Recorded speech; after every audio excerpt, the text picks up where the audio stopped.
Welcome everyone to game number 1 and another best of 7 qualifier for NAC3. NAC3 is called Nilly's Apartment Cup, and a kind hippo named Nilly is hosting an event within his apartment, thus the name, in January. And so whoever wins the qualifying bracket will be there with myself, with Dave, with Ornlu, with Nilly, and then, the top players who are already going to be there. If you want to read about it, you can type !NAC3 in my chat. There's an AoE zone thread, has all the info there, and it also shows the qualifier brackets. Now, Fire is in the blue for this. Fire is second seed in the qualifier bracket, and then LaaaN is in the red. Unfortunately, DE does not show names sometimes, but LaaaN is in the red, okay? And it's a Chinese war to start it off. Chinese war on Arabia, and then there will be home map picks. This whole thing is a best of 7, and I know that, like in the previous set with Dogal and with Velez, that meant a lot to both players. They were training and playing a lot. It'll mean a lot to these two as well. I think LaaaN is one player, I think he's going to shock the world in 2020. He was really good last year. If you watched Hidden Cup qualifiers, he was really close to qualifying. He's also young, too. I think he's maybe 21. And so, those types of players are the players you want to see succeed and do well. Fire has been around this community a whole lot longer, but, he hasn't been able to have consistently good results in big events. But he has been qualifying for the most part. So it's been a while since I've seen LaaaN play, but he's playing under the name Antagonist on Steam.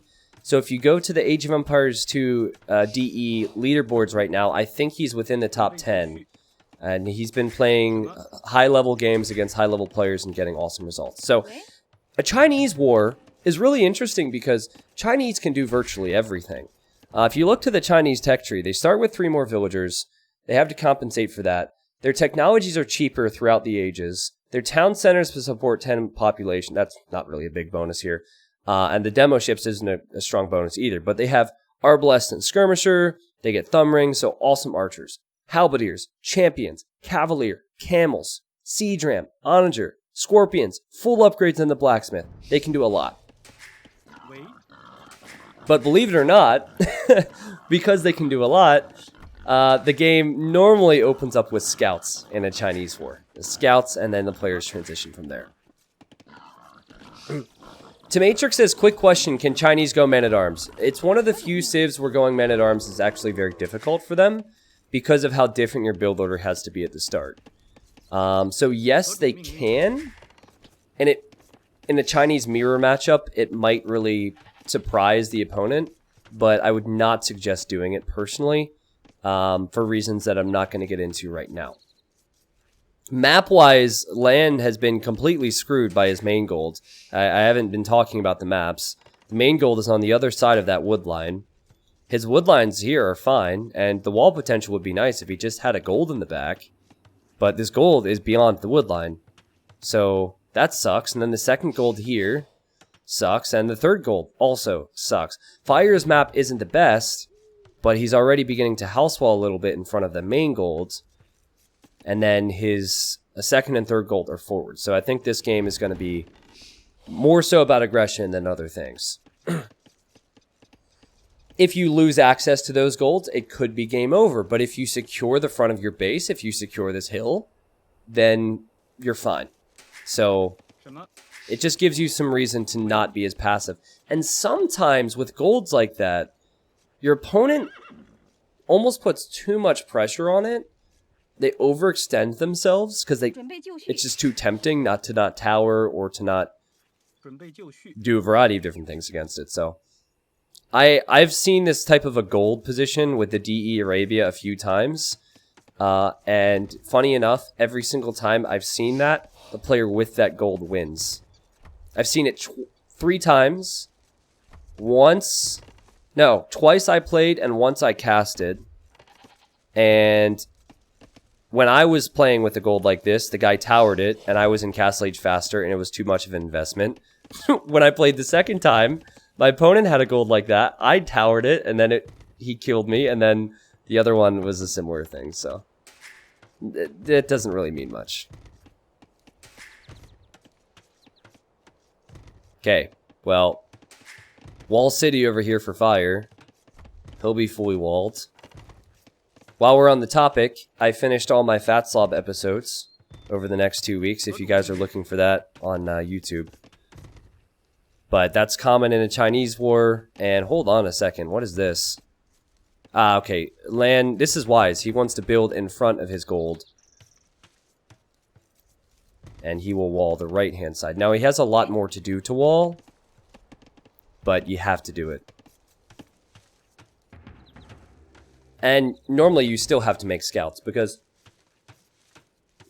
the scouts can be super useful, even if you can't break through the walls. Hey chat, is the new December update out, or when will it be? They said next week. So it won't be this weekend. I would expect it early next week. They originally told me a date that I couldn't share with you guys, and then they've since changed that date, so I don't even know exactly myself.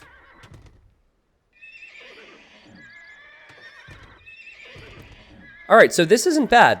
This is really smart thinking. Good preemptive work to secure that gold. The second and third gold are troublesome for both of them because it's not even a good spot to build a town center, but... Oh, will he just wall this? Oh man, if he walled here, I think it'd be so much more worth it. He's just scouted that wood line's there. Spear v spear. LaaaN will lose that fight. Fire has a scout here. There might be a hole between the stable and barracks. That's true. Sometimes when there's elevation like that, there's a hole. I think he'll probably lock the gate and try and send a unit out. Actually, the spearman might find it if there is a hole. LaaaN just got housed. Is he building a house? That's sloppy stuff right there. Fire did not get housed. And Fire will have a 2-villager lead just because LaaaN was housed, which means pop capped. 2-villager lead for Fire. And, oh, Fire will get through. LaaaN, you don't even have a spearman here? And Fire is hopping right in front of the Ville, so it can't get walled in. And, oh, LaaaN says, my game is lagging like shit, ... Fire does a frowny face. LaaaN says, fucking game, really 14. Alright, so LaaaN isn't very happy. And they're starting. That sucks. Super good for Fire, man. I mean, first off, LaaaN was housed, which I can't really attribute to any lag. And then, he lost the Ville. Maybe if Fire was a kinder person, he would kill the villager when LaaaN was housed. That would have been better. So just to clarify here, these are recorded games because live specking on DE. All right, this is just. I don't know what LaaaN was thinking there. He seems tilted in game 1. Now he's laughing. Says I can't play like this. These are recorded games because live specking on DE is not really that possible right now. So we can see chat on recorded games apparently, and he seems really frustrated. But I've experienced performance issues with DE at times, but I don't think the issues that he had are necessarily lag issues. It's it's hard for me to say, but there he just left his units there next to 2 spearmen. And Fire said, what can I do? And this is true.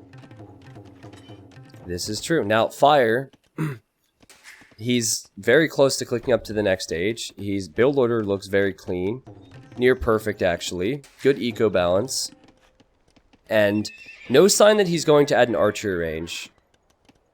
LaaaN is adding archers, or will add archers when he's in Castle Age, but I expect LaaaN to be a bit later. Fire is incredible when he can just go simply from scouts into knights and a boom. The risk with doing that is that you are not going to have any military until you're in Castle Age for a while and massing units. whereas the person who's making archers can start massing them in feudal age. And LaaaN is clicked up as well. So a big difference here is that Fire will also have his scouts to scout the other golds. LaaaN does not have a scout anymore, but Fire will not see that LaaaN is going archers. Yeah, Fire will go 2 stable knights. So I think the knights are going to be successful. I think that if you're in Castle Age faster, you're walled like this, 3 or 4 knights will be able to kill 6 or 8 crossbows, or however many LaaaN will have. So it's really a good position for Fire.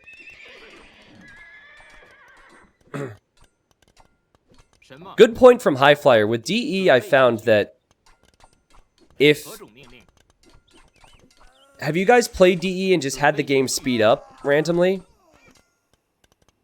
So what'll happen is like, if you're lagging, if the game's lagging for you on DE, the game just kind of freezes for you for a couple seconds. And then, like, it catches back up and speeds up until you're at what is actually real time. So that could be, it could have been what happened there. Like, the game froze for him, and then when he came back, it sped through him losing the scouts. I have to use a VPN to play DE. I've had other people say that. It's so weird. It's so peculiar. Well, fingers crossed for the update coming out, right? I certainly don't want to see players having to, you know, in game 1 of a best of 7 having those types of conversations. Okay, so Fire is making great use of his extra scouts now. He knows his opponent's going archers. Oh, he's actually gone camels, so he didn't expect it originally. Well, camels will perform worse. Camels have no base pierce armor. Camels are good if you're expecting knights. So I'm surprised he did that.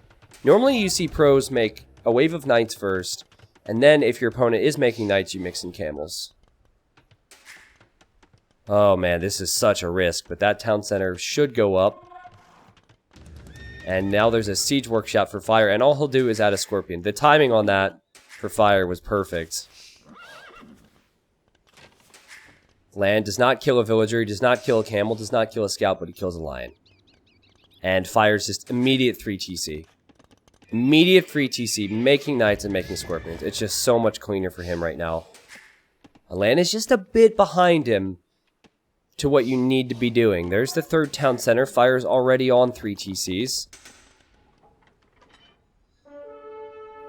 So I think... Oh, this is also good from Fire, catching out the reinforcements. Well played. I think if LaaaN wins this game, because he is behind now, he has to control the golds on the front of Fire's base. So if he controls these golds throughout Castle Age, yes, he's behind, but it could be okay then. The concern I have for him is that Fire's already on stone. Fire will know that's his weakness, and Fire will probably just castle there. I mean, not now, but in the future, so... Engagements have to be good, so if Fire does castle, Fire castles further back. If you're aggressive and Fire castles and it's in his base and it's not in the front, then it's fine.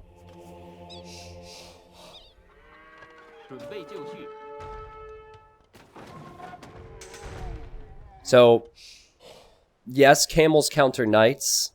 However, LaaaN has not invested any upgrades into the camels, and he can't do that because he's pumping vills out of 3 TCs.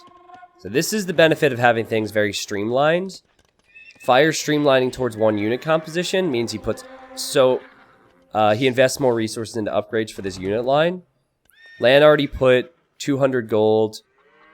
200 food and 100 gold into the Bodkinero upgrade. He can't also get camel upgrades. But he does have a siege workshop going up on the hill. Hey, Robo. Is there a way to permanently deactivate the chat filter, annoying me every time? I have no clue what you're referring to, Jingly John. People wiser than I am will help me out with that, I guess.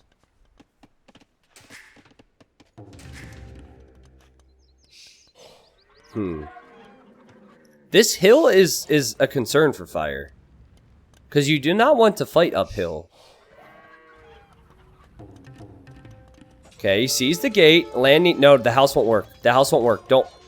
Good. That's better. Yeah, house is behind. Sometimes you just attack players' walls to get them to show their hand. That's all Fire was doing there. I don't think he ever had interest in going in. He just wants land to come over here.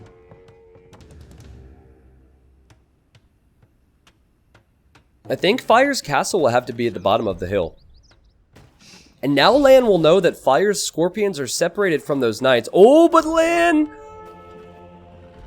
Oh, don't think he can save the Vil and the monastery's denied. That could hurt. Here come the camels. The villager will die. And the crossbows are on the move. Oh, boy. Oh, no. Oh, no, LaaaN. Fire's found you. Fire could also get 3 conversions here. That's probably the best spot for the crossbows. Crossbows do okay. The camels do okay for LaaaN, but in the end, his crossbows are down. Maybe if he kills the monks, though. If he takes the monks out of the picture, can be pretty good, but he's only taken out 1, and Fire has 7 more Vils. He has 17 military, and it is 6 for LaaaN. So, yes, LaaaN's behind now, and now LaaaN needs pressure. Now Fire could consider taking the hill. It's pretty far to go, but he either will castle here comfortably, which is already a plus for him, or he'll just castle this hill. He's adding more stables, too. I don't think he's going to stop producing. Huh. Yeah, this is just knights having upgrades and camels not having upgrades. Normally in a Chinese war, I think... Oh, boy. No way. That was sick from Fire! Oh, boy. Oh, God. Okay, well, you know, the Scorpions had to die. But that was still sick from Fire to get some more value out of that. Sniped a monk here as well. The camels just do not have enough upgrades. Knights with these upgrades will beat the camels one-on-one. The monks are always important. Fire gets 2 conversions. Oh, LaaaN has fallen so far behind. Fire wants another town center. That's interesting. Fire has so much momentum, guys. In most Chinese wars, going crossbows like that is a gamble. Normally, it's knights and camels and monks, and then you make a switch into Chukunu. But Fire has to be careful. That is a lot of camels from LaaaN. He's outnumbering Fire for the first time on this hill. Why no castle, Fire? Why no... Maybe not a castle here. I agree with that being risky, but why no castle here? Why a TC instead? LaaaN, 3 TCs. And has this hill still. Okay, and now Fire will castle. In front of the town center, okay. And he should comfortably castle too. And he could possibly take this fight with the upgrades that he has. Good micro. The numbers are dead even. And there's no monks in the picture yet. There is 1 monk there for LaaaN. And the upgrades went out. Now a castle for LaaaN, which has to go up. He gets a conversion. And he will house wall his Vils in, knowing that he'll lose the camel fight. And now this whole thing shifts. Well, it doesn't shift yet for LaaaN. He needs to produce still to protect his gold here. But this whole thing shifts, and it becomes a matter of Chukunu and Trebs. Fire converted a Vil.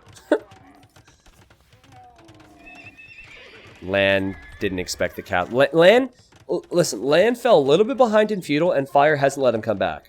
This is competitive AoE 2 for you. LaaaN's win condition is probably a faster imp and faster to Trebs now. But I don't see it happening. He doesn't have the resources of Fire. Fire's already on the way up. Fire will also castle here, and he will castle here comfortably. This is Fire's game to lose now. Very clean from Fire. Very, very clean. And LaaaN will know he's behind. Fire quick walls. Ooh, okay. Well, that will be annoying. But the camels don't have armor, so they'll just end up dying anyways. And, okay. There's no noise, so that was weird for a second. The GG's call. I think that LaaaaaN knew he was not up to feudal age in time. He knew that he would not be on 2 castles when Fire would be on 2 castles. And there was no GG there, actually. But regardless, we'll say the GG was called, and Fire wins game number 1. So this whole thing's a best of 7. LaaaaaN will now get to go for one of his home maps. And we're not going to waste any time. I'll go to the achievements briefly, and we'll move along. Dutch Class, hey man. Thank you for 37 months. I think I'm friends with you on Steam and saw you playing some Football Manager. Not much has changed, unless I'm thinking of someone else. Yeah, Fire just had the better eco. Better eco, over 1,000 more stone, and that's the point of the game where it becomes a matter of Trebs and Chukunu. Oh, Robo had a message? LaaaaaN dropped, and after some discussion, he agreed to give Fire the win for game 1. Oh, really? Oh, well, he was dead. So he was dead. So I'm glad that he agreed and there was no drama there because Fire would have won for sure. I would consider that an early GG if he did tap out there, but that makes a little bit more sense. All right, game 2 will be on Cross. I've been seeing a lot of Persians for this. And we get Persians again. The new and improved Persians have been featured frequently in ladder games and now in some qualifier games for NAC3. Do we have the names this time? We do. Okay, so again, antagonist is LaaaaaN, and then Fire is Fire. This is a Persian mirror matchup on Cross, and in Cross there's pawns in the north seat. I'm sorry. I should not have got caffeine on the break. I'm already energetic enough, and if I drink caffeine, then my brain gets all confused. This is a bugged stone, which I assume is not going to be a concern for Fire, because otherwise it would be an F1Re. But there's pawns in the north, south, east, and west on this map, and they're a huge, huge focus. Been busy finishing up grad school, so I've been catching up on YouTube. Always stop into resub though. Thanks, man. Lalasho, congrats. Dude, lots of people have been neglecting their studies to stop by to the stream this weekend. Thank you for the year.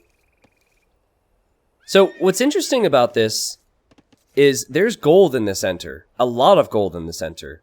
Each player gets a 7-tile gold. You'll see that there for Fire. And then 2 4-tile golds. So I assume that these two are Fires. And then LaaaAN's 7-tile is here. His other 4-tile is over here. So there's a lot of exposed golds. The main gold will certainly last a long time, but if this goes mid-castle each and it's very close, the center will become important. Oh, update score. Sorry about that. Thank you for reminding me. Normally, if a resource is bugged like that, it would be an admin restart, and it would be replayed. I don't know how things are handled with this, because they're doing recorded games. And I know things have been... I don't know, maybe it's not fair to say things have been a bit rushed, but I think everything's happening so quickly right now that either it wasn't an issue... I mean, Fire doesn't know, right?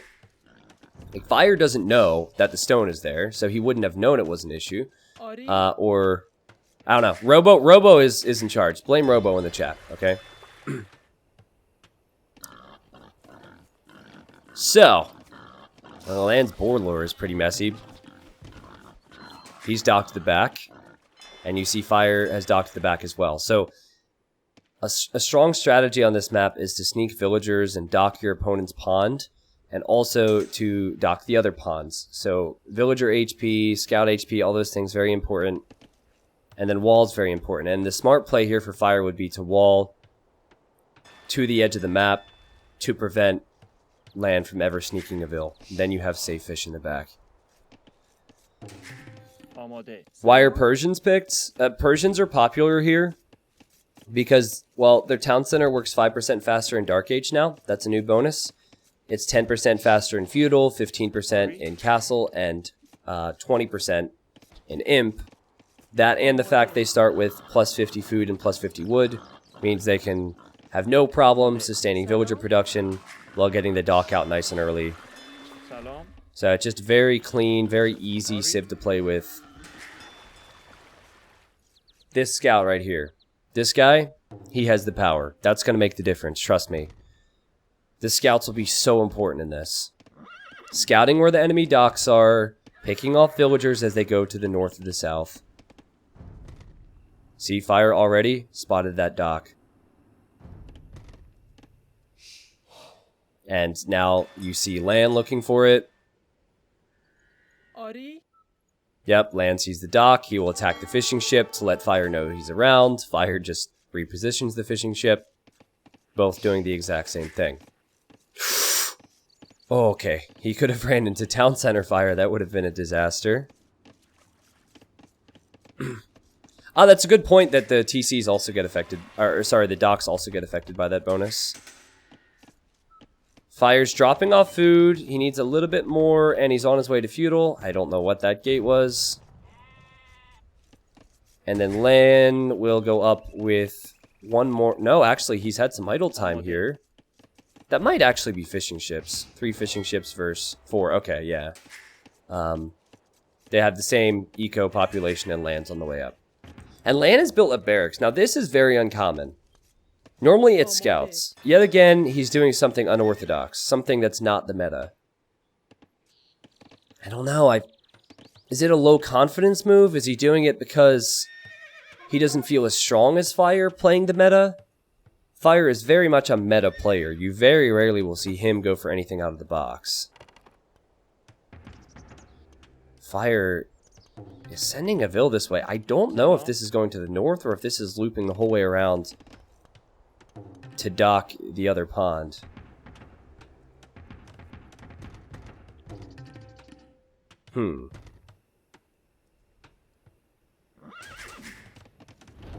I thought that was a mining camp. That would have been confusing. Here come the militia. Fire doesn't have his scout anywhere close to this. Fire definitely wants to place a stable here. And he... Okay, he's placed the stable. He's not started building the stable yet. And, hello? He wasn't expecting this. This could hurt. They're not man-at-arms yet. Fire will wall in his Vil. Well done. Well done. Walls in his Vil. And now he knows this is coming to the rest of his economy. Fire will dock the north. So now he's created these units.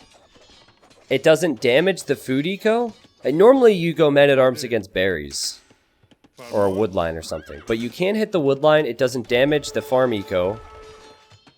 Because there is no farm or berry eco. The fish is still fine. So that's what confuses me about going for this in this map. Because Fire will have the food eco, no problem, to make some scouts. And then it just makes an archer. And then your units will not have a great time. But he could justify going to gold and then maybe docking somewhere. Fire was quick to dock the north. This is not the first time today, in such an important qualifier, I've seen one player know how Cross is normally played and the other player just look lost. I don't love it. So if you think about it this way, as far as possible eco buildings go, Fire has his TC to create Vils. He has this dock to create fishing ships, and this dock to create fishing ships, so he will gain a lead economically. LaaaaaN just has one single dock, and he has one TC, obviously, so just a weird investment. I don't love it. If you lose in the cross map, do you become cross? I mean, maybe. Ducks, if you were here and you were on the other side of the room, I would walk across the room to slap you in the face for that joke. Okay, mine was worse. Yeah, so now Fire is in a position with scouts where he could raid. I guess LaaaN could get the walls up, but man, there's a lot of gaps. There's a lot of gaps, and scouts can kill villagers. I think Fire will feel very good about his position. Very, very good. And he'll even build another dock. Okay, this is unique to see another dock on your back pond. 42 eco for Fire, 38 for LaaaN.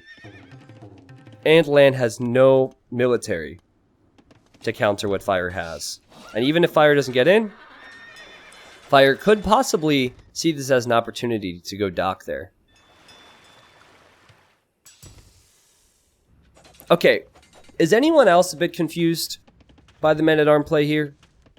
Or am I just...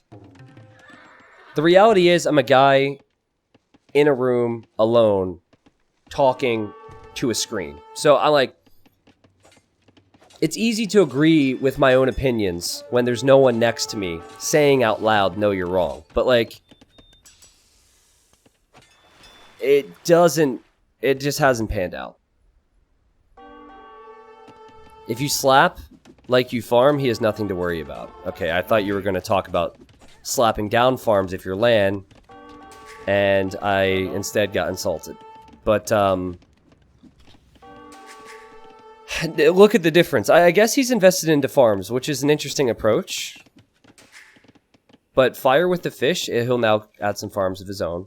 He should be up to Castle Age faster. Ooh, LaaaN is docked here, though. LaaaN is docked here. Fire will not deny that. Oh, who wins? It's the ultimate battle. The spearman and the boat. It's really close. The boat wins.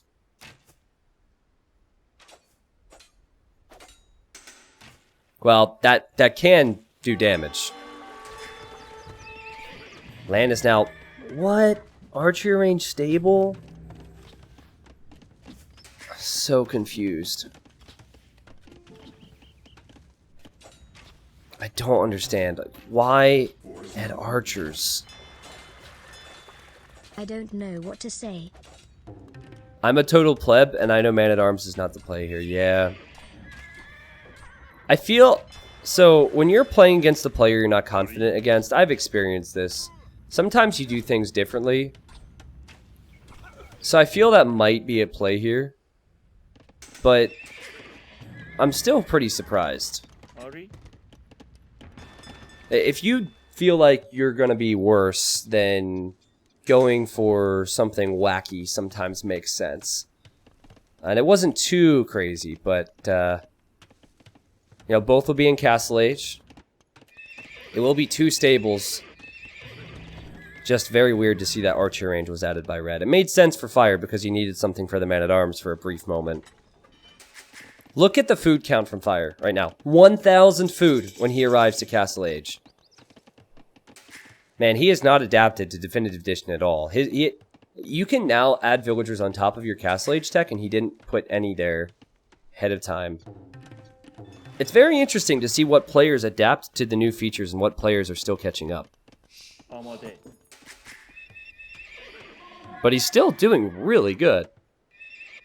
He probably will have +2 come in his knights. Probably War Galley. Oh, no War Galley. Boom! Nice demo. That dock's gonna go down. Yeah. This is a repeat of the previous game. Fire ahead, Fire with more eco, Fire going knights. It's what Fire likes to do, and he will chop through to his stone. So, now if Fire was behind, there might be some complaints. Like, that's suddenly a reason to complain. But he's very much ahead right now. JJ, overqueue isn't a good thing, indeed, yeah. But my point was, he was on his way to castle, right?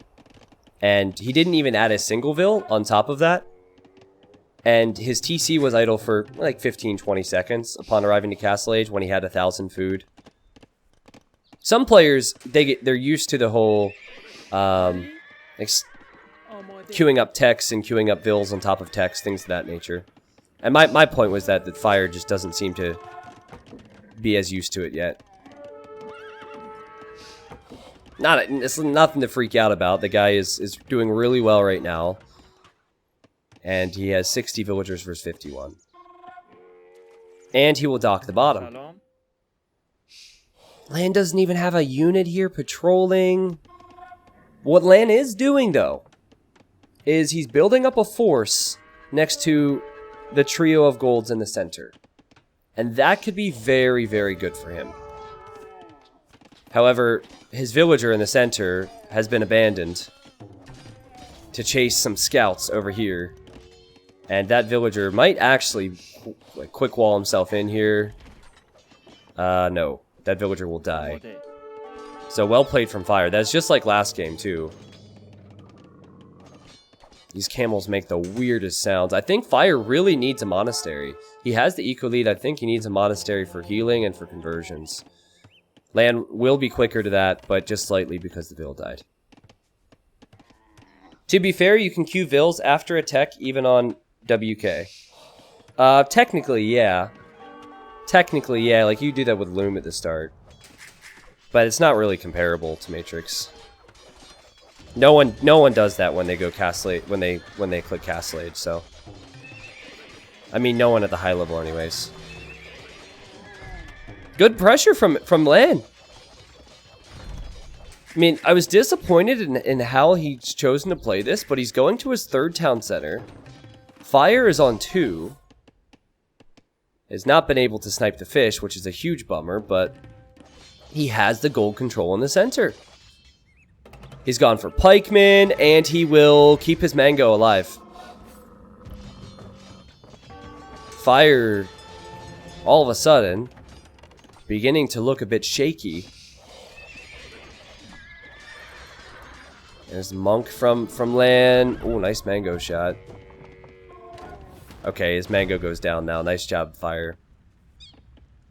How many vills is okay to queue? Well, it depends. Fire had 1,000 food, so you could queue a few villagers on top of your castle age, but you know, you need to ideally be spending your resources. You don't want all your resources queued up. So it really depends. You just have to find something that's reasonable for your situation. Fire's doing a very nice job picking off monks and picking off mangonels. Which is giving himself time to make his own mangonels and actually make pikemen. Pikemen of your own, a great decision here. Repair the stable, those types of things.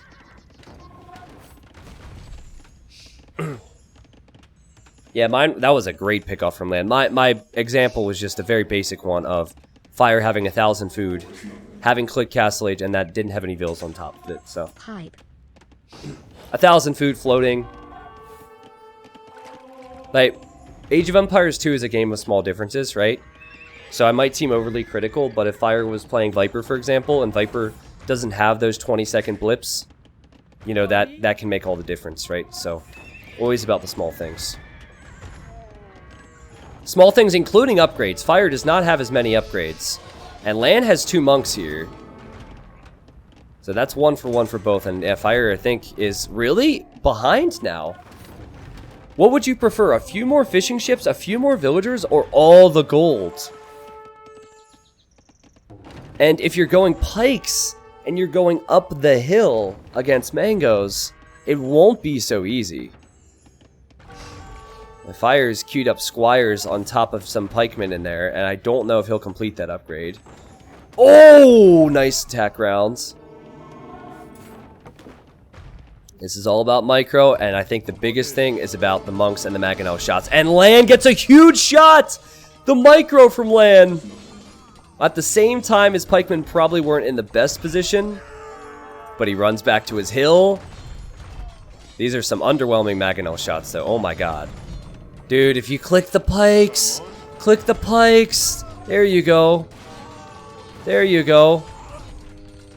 That's better. I was expecting a lot more from that after the initial engagement. If Fire kills all the mangoes, then Fire has more pop, but that is a castle for LaaaN. And that is a castle that Fire cannot stop. He'll try to, but it's at 80% now. Fire really needs a castle of his own. He does have his stone here. Imagine if he didn't chop through to that stone. His other stone being forward. Yeah, I think now it's a bit of a race to imp, and I think this might turn into a lot of pikes and a lot of hand cannons in the next stage. Fire has how much gold remaining? Maybe about 1,000 gold remaining. 1,200, 1,300. So what LaaaN did when I was questioning his lack of docks was he invested into land eco. What Fire did was he went for the docks, now fish traps, and he went to the land eco later. So the farm seemed to have worked really well for LaaaN. He is on his way up.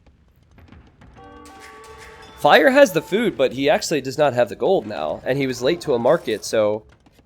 Oh, he's under pressure. He's housed a bit. He needs to sell that food. Now he has... Wait a second. Okay, he has imp on the way now. And he is on stone. All the small things. Dave says it'll be expos probably. That's an interesting point. Will they go for the trash bows? That's true. Like, Halb hand cannon. Wow, I didn't think about how that would shake up the Persian v Persian meta. Because in the old days, it would just be halberdier hand cannon. I think, funny enough, I think that's what they're both going to do. Because that... Oh, wait, no. There's the new unique tech. So, Commanderon, Archer Line gold cost is replaced by additional wood cost. Alright. So now he's getting crossbow. Alright. He didn't have bodkin arrow, so I was kind of doubting it. And he wasn't producing crossbows, so again, I was doubting it, but... He's actually produced crossbows before completing the tech. Fire built the university to get chemistry. I think they both need fast chemistry. LaaaN doesn't have a university. Even if you're not going for hand cannons, I think you'll need bombard cannons here.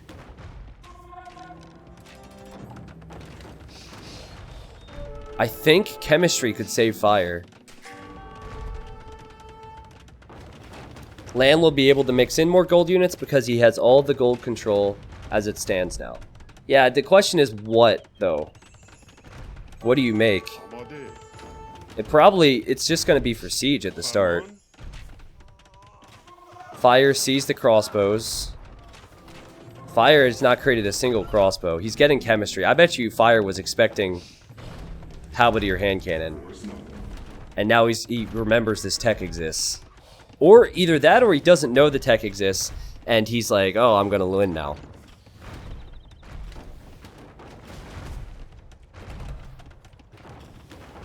Okay, well, good mango shots there. There will be 2 castles to produce from for antagonist or LaaaN, and now he's just built that university. That's the one thing that I think could bring fire back. The fact that chemistry has still not been clicked.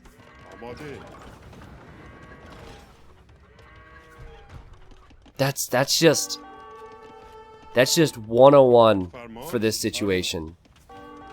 Chemistry takes so long to complete. Fire will be a full 2 minutes faster to chemistry.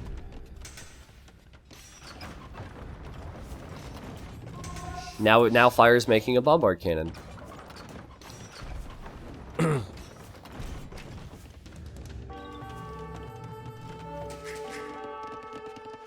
Okay, so nothing's really changed in the other areas of the map, for those that are wondering. Fire is going to be very light on stone because this stone is controlled and that castle's down. Fire is definitely on the back foot. He cannot take his second, he cannot take his third gold. And Fire did not research his unique tech. So he can't even make crossbows. He can't justify making crossbows. LaaaN is late to chemistry, but it's crossbows and pikes for straight Halb. He's fine. Fire had that big boom in the ponds, but he wasn't able to expand all game. And LaaaN, after what I consider to be a questionable start, is in a great position now, and chemistry will eventually come in. The crossbows are doing work. Chemistry's in now. And Fire he might be so unfortunate that he might not even destroy this castle.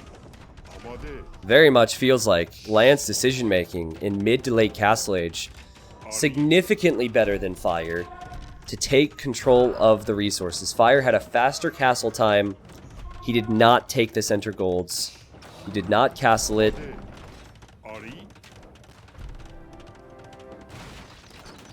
Age of Empires 2 is such a wonderfully balanced game. The player who had more eco invested resources into corners of the map, and then red invested resources into the center, and it's paid off. I love it. I love it, man. And now he can make his own bombard cannons. And yes, he was late, and you can see the weakness in that, right? Because the Fire, if maybe he was a bit more fortunate or a bit faster to the bombard cannons, could have pushed all of this with Hal bombard cannon. But I don't know. These crossbows do not cost gold. It's only wood. And LaaaAN will have the gold to make his own bombard cannons. Oh! Woo! Ouch. Big oof there. Big oof again. LaaaAN? My friend? There you go. There you go. These are throwaway units. Sorry if there's any Commander on crossbows that are watching my stream, but these are throwaway units. They're so cheap. Now don't throw this, pal. He's lost a trip. Fire's micro's on point. I see stables now, so yeah. I think the gold will be put into Cavalier. Would make a whole lot of sense. It'll take some time, though. We do see some hand cannons. And Fire just calls it. Yeah, I think Fire knew. Fire knew he didn't have gold. He's probably completely out at this point, right? Yeah, he's completely out. He couldn't expand, and LaaaAN had the center control. So, both players had golds in the center. LaaaAN was the one to secure it. And the score is now 1-1. Man, I was really impressed with the comeback. And that gets me hyped because in the back of my mind, I knew LaaaAN was tilted in game 1. And then I knew he had a rougher start in game 2. And so it felt inevitable for a while that LaaaAN was going to get frustrated and that he was going to fall behind and he wouldn't be able to come back. But he did. Well played, LaaaAN. He had less food collected, but a whole lot more stone and gold collected. So Fire just wasn't quick enough to get the units out. I think Fire was late to his own pikemen, he was late to his own monastery for monks, and he was late to his own siege workshop in Castle Age. So I'm not sure what went on there. Maybe LaaaAN was just faster to what Fire wanted to do anyway. Or if Fire felt like he could go for straight camel and knight, which is what he probably wanted to do. Either way, a win's a win. This was the point, right? Fire has more eco, but LaaaAN took center control right around here. This was the time where Fire lost the game.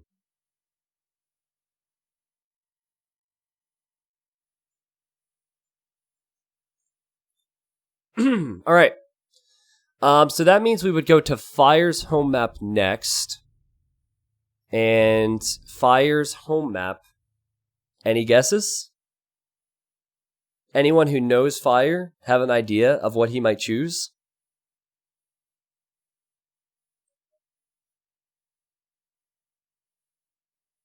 Two people? Oh yeah, water. Okay. There you go. You were full screen, right? That's fine. Yeah, so Fire is an incredible water player. And way back in the day, there was a tournament called Masters of Islands 3. It's the last Masters of Islands that have ever happened. Yes, I played in that. And yes, I built 3 archer ranges on a neutral island by accident. But we don't talk about that. Fire won that tournament. And back then, it was... Oops, I almost went into the game 4. Back then, there was no Fire Galley nonsense. And Fire, he doesn't like the Fire Galley nonsense. Which is why, for islands, he did not go for Italians. He went for, come on, Fog of War, Vikings. Vikings are still an incredible water civ. I think they are still the best water civ. I think galleys are underrated on maps where there's space between islands. LaaaN, he has gone for Japanese. So there are some distinct differences between these civs. Both are top-tier civilizations on water. Vikings, they cannot make fire galleys. That's huge. On closed maps, on mixed maps like Scandinavia, any map where you won't all in on water, that makes Vikings one of the worst. But their warships cost 15% less in feudal, 15% less in castle, 20% less in imp. Their docks are also cheaper, so if you need to mass galleys quick, if you need to mass the docks quick, Vikings is a civ to do it with, especially when there's space between the islands. Japanese, they have a very flexible Dark Age because of their cheap mills, their cheap mining camps, and their cheap, what's the other one?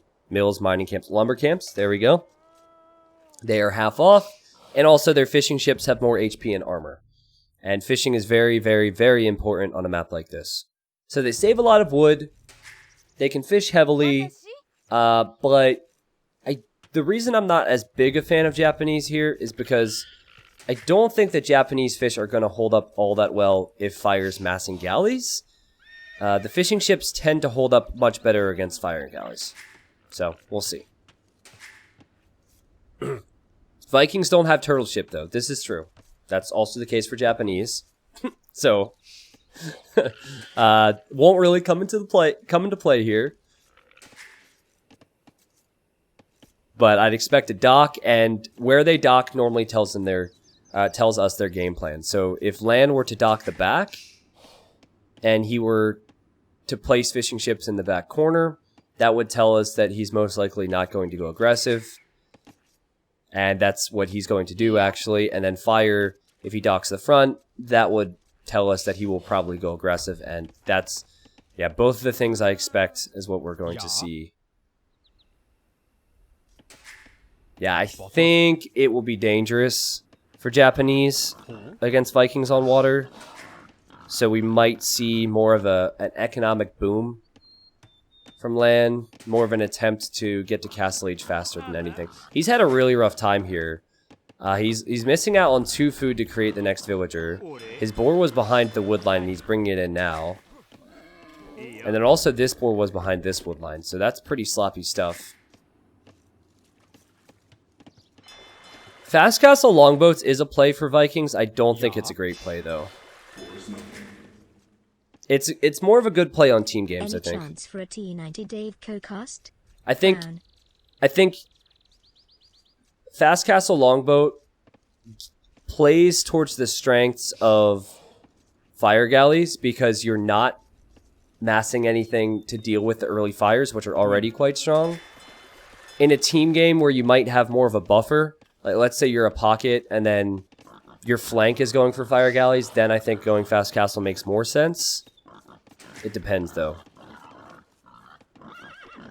Yeah, so I obviously want Dave to cast as well. Everyone does. But since these are recorded games, and Dave and I can't be in the same game room to cast the recorded games, it's not realistic, Arbitap. So sorry about that. Dave is muted. Dave will be muted today. Hey, Holster 8. Yeah, it's really not ideal that, I mean, Rex are fine for me. Rex don't bother me, but to not be able to cast Rex in the same game room is a problem because then we'll be out of sync. So that is on my list, my very long list of things. I feel bad for the llamas. How did the Vikings get llamas? Explain that to me. How did the Japanese get llamas? Okay, so landing is kind of meta nowadays. And so if you're worried about the galleys massing, maybe LaaaN will go for a landing. He's on his way to feudal. Will he make a transport ship? He's making a transport ship! Alright, so since Dave's not here, I'm going to try and react to this transport ship as Dave would with the same cadence. Yo, let's go, bud! There you go. I might have a few other things that I can do later, but that's about it for now. My boy! Let's get the boys in here. There we go. Where is his scout, though? Okay, bring the scout. And then bring 2 villagers, maybe? And here's the other thing. If you're going to land, you obviously don't want your opponent to see it. So you probably should build your barracks at home. Yes, I like this. I like this. Build the barracks at home, that way fire doesn't spot it. This likely means that fire, if he's massing galleys, will eventually clear out land's fish, but that's why you dock the back. That's why you hide it. Send forth the flaming camels! Ha! I see 2 islands. That means 6 archery ranges. Opti 90 GG. Sorry. Been having some really weird audio issues. Are you serious? Are you really gonna land? No, don't land there. That is the worst spot to land. To land.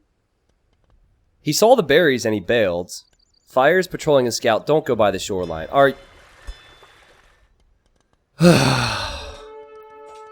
This is the worst. It's not the worst landing ever, but it's not very sneaky.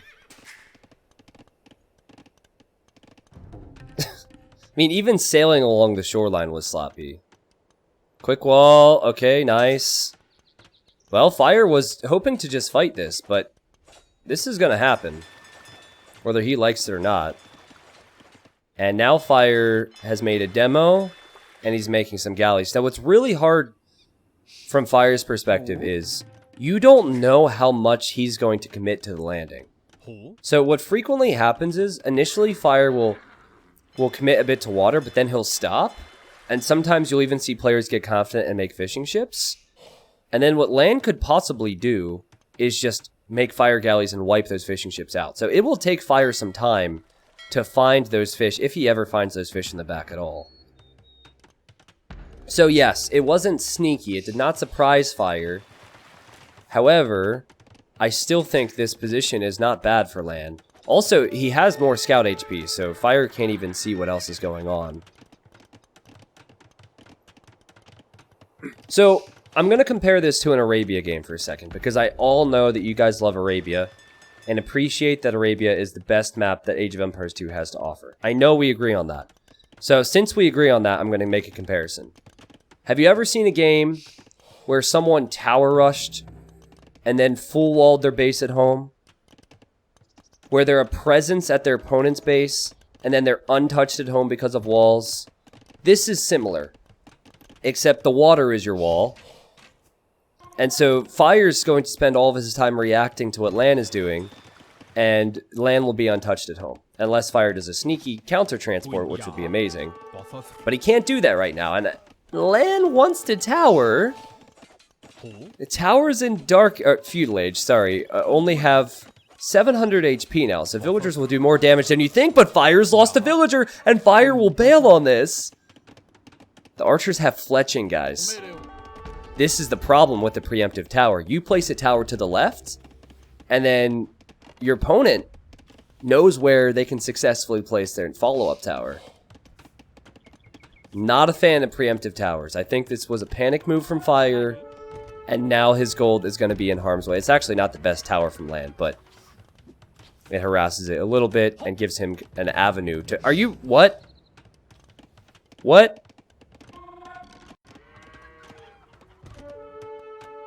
Fire wants to mine stone here? I mean... I don't really get the confidence from Fire. Oh boy. Now you don't want to sit underneath that tower if you're land. It's tempting, but Fire will be making skirms. It's working! Land hasn't sent any units here! Okay, these will be behind the stone. That makes me think, where's the other stone? Ah, the other stone's over here. Alright. Dude, Fire's on stragglers? This is sloppy. Look at the amount of idols. Dave, if you're out there, this reminds me of the Milmano Drush video. You didn't do any damage. You didn't do any damage. I'll have to play that video for the stream again sometime. Smarthy knows. Someone can link it possibly. Fire did snipe the fish, which is really good. And his fishing ships are still working, so do not underestimate that. In fact, he added a few more.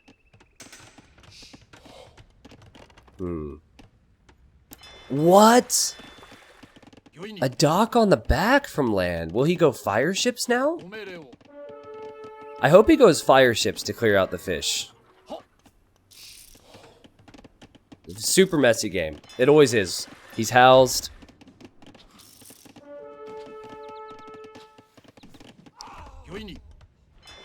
He's making fire ships here. So this is what Fire sees. I feel like what Fire needs is 5 archers, a transport ship, and a counter landing. Because there's no defense for land at home. I love this. So many high-level players don't wall in their tower. That's amazing. Fire will hate to see that. Fire's really not having a good time here either. The only reason Fire's ahead is because he has fishing ships. That's the reason the score says he's ahead anyways. And if he loses those, it could very well be GG. Now, at the start of the day, I said that it wouldn't surprise me if... Well, I thought Dogao was going to beat Velez. So, earlier result was incredible. And then I personally felt like LaaaN would win this 4-2. But it's looking very close. And, oh, here are the archers! Here are the archers! Fire landed LaaaN. Wouldn't this be an awful time for an overchop? Okay, LaaaN needs to wall here. Stone wall's good. LaaaN is on the way to Castle Age, though. Please get that tile of wall. Ugh! Oh! Okay, I mean... sloppy, but it's fine.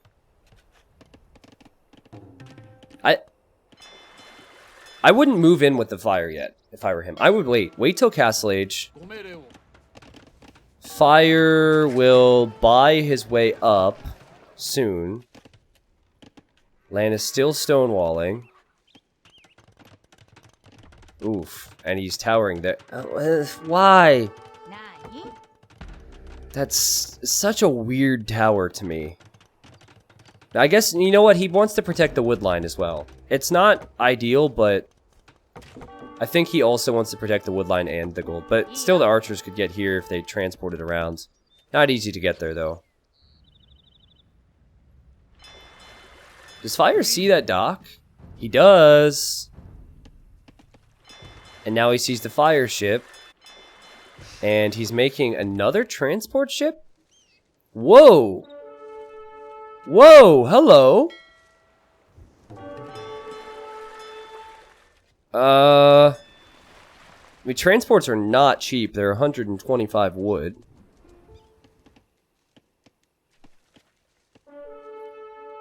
No way.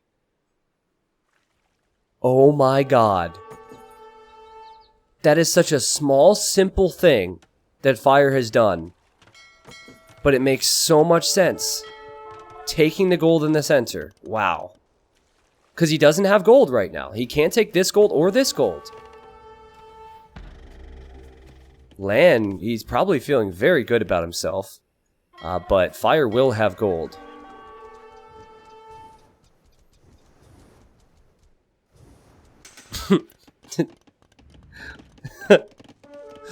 Man, if you think I regret telling my audience about the 3 archery range story, just imagine the regret when I upload it to YouTube as well.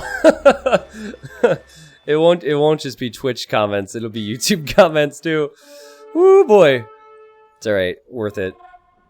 I'll just put, it'll be a 10-minute video, I'll just slap 15 ads onto that to make it worth it. Kappa. This is super exposed though. I just don't think that LaaaN would be able, well, he doesn't know, and he also, I mean, I wouldn't think of it. But then the question is, how does Fire defend himself at home against Monks, Mangonels? This is now a Huang game, alright? Monks, Mangonels, Knights. Enjoy your life.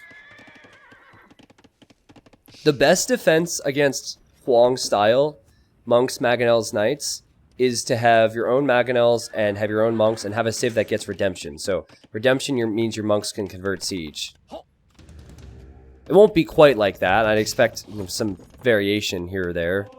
But you know, Fire has the fish boom. He has more eco. He has gold now. And he's gone for pikes. How about a castle? He can't get to stone, so a castle's not realistic. His stones are here, and his stones are here. And buying a castle also is unrealistic, so... Yeah, this tower's making a little bit more sense now, and good awareness from land, but Fire's going for war galleys. And with war galleys, he could range so much of land's eco, so land really needs to make this count. I know Vikings don't have great monks, but I really think that Fire needs a monk. He needs a monastery, and the reason I say that is because the best way to deal with these mangonels sometimes is to get a conversion on the enemy knight and then turn that around against the mangoes, and you're already outnumbered in mangonel numbers. Fire ranging some farms, land lost a vill. This is super dangerous.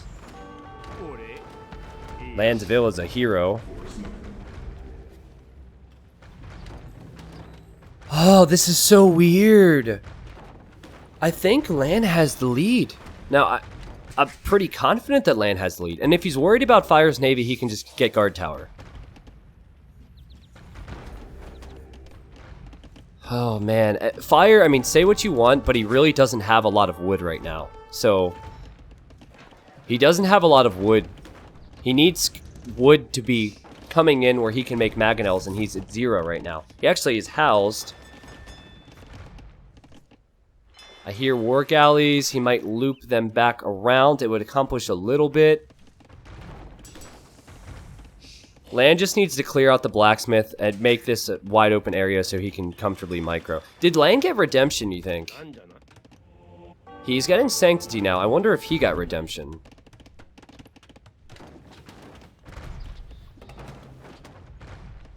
Because if Japanese do get redemption.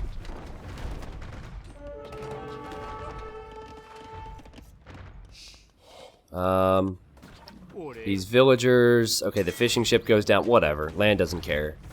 Yet, once the blacksmith is down, he will fully engage on that town center. Not that he needed to take out the blacksmith for any particular reason. He just needed the space. He should get redemption if he doesn't have it already. Beautiful tower. Fire has so much food because of the fish, but what would Imp give Fire? That TC... He's on 1 TC! He's making his own stable, but no, there's monks out there. That won't work. Land micros away. And he's converting the mangonel. This is GG. If he converts the mangonels. It's GG anyways. Oh, Fire is housed. He is town centerless. He is on this small little spot on his whole island. Pikemen don't save the day here. Mangonels don't really save the day here. He's going this way. Maybe he wants to TC the very back corner of his base. Wow, so we talked about the water strengths of Japanese. But it's actually the land strengths. Get it? That was unintentional, but I'll take it. It's not so much about the water strengths of Japanese. It's about what they can do when they get to your islands. That villager should be repairing there, I think. But it is quite a few mangonels. Oh, Fire's gone for guard tower. I forgot Vikings got guard tower. Oh god, the conversion. Another conversion. Oh, Fire deleted the knight. Sad times. Guys, Fire still like he doesn't have a TC right now. Where is he going? Where is he going? I would die if he TC'd over here or something. Land is starting to expand his economy. And now Land knows Fire has fish. It's the only good thing going for him right now. Let's make docks. And let's think about making some navy. Where is fire going? Beep, beep. Move, please.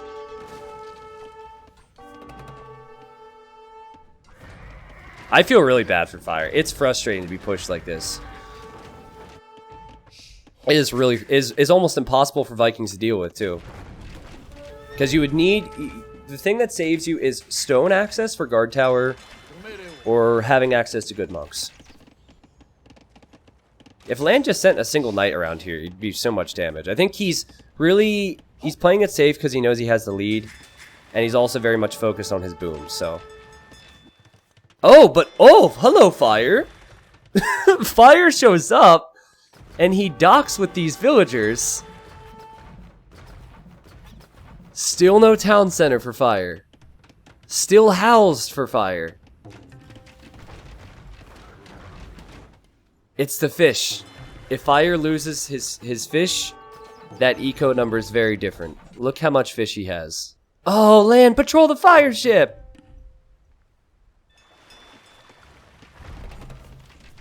That's a lot of mangoes.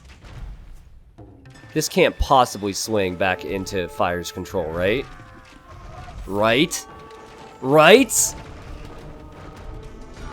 The scouts come in. They're diving in for the monks. There's a real possibility this could go well for Fire. Oh, God. Oh, the micro from LaaaN. Oh, the micro from LaaaN. The micro from Fire? Everything is dying. Everything here is going to be dead. Except for the monks, I guess. And here, Fire, not much. LaaaN has the fire ships on the way. That's a lot of them. I think he's done enough. I think LaaaN has done enough. He has the Vil lead, yeah. He has the Vil lead. He had the resources. Fire didn't have access to resources. And the fire ships would have swooped in. He could have tried. Fire could have continued to try, but he still didn't have a town center. LaaaN was on 2 TCs and would have killed these Vils, and it was pretty clear where this game was going to go. I don't know where these villagers would have gone. I mean, it was an epic play from Fire to go to the gold, but there's only 700 gold left there. I don't know where they go after that. Incredible play from LaaaN. He took the risk. He went for the landing, and he got the spot he needed right next to the stones and golds. The thing about landing is, you can have the game plan to do that, but if you don't get a position on someone's resources like this, then it's trouble. But, you know, LaaaN was able to keep Fire off of both of his stones and both of his golds. So Fire is probably just annoyed. He probably feels unlucky, and he definitely was unlucky to be without those resources. Well played from LaaaN. You need a little bit of luck, and the score is now 2-1. Awesome.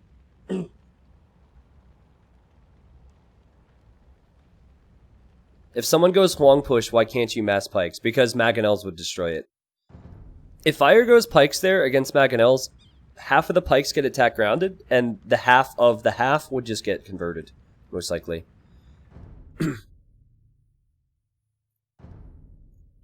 But I think Fire's preemptive tower, I want to come back to that. Fire's preemptive tower screwed him over. If he would not have built that preemptive tower, if he would have waited for LaaaN to build his tower, he could have placed his tower more to the north, more to the right, and he would have gold. And then if you have gold, I think you're okay there. That was really bad. It was a panic on his part. At least then he could maybe buy some stone for a couple counter towers leading up to Castle Age. But it's one thing. You get punished with one simple thing. There's a brief look at the achievements, guys. And we'll move on to game numero, 4. T90, isn't the best thing to go monks for knights and scouts for siege? I'm confused there, George. I mean, make a few monks. There's crossbowmen there. I'm not sure what you mean. Sorry. I'm actually confused.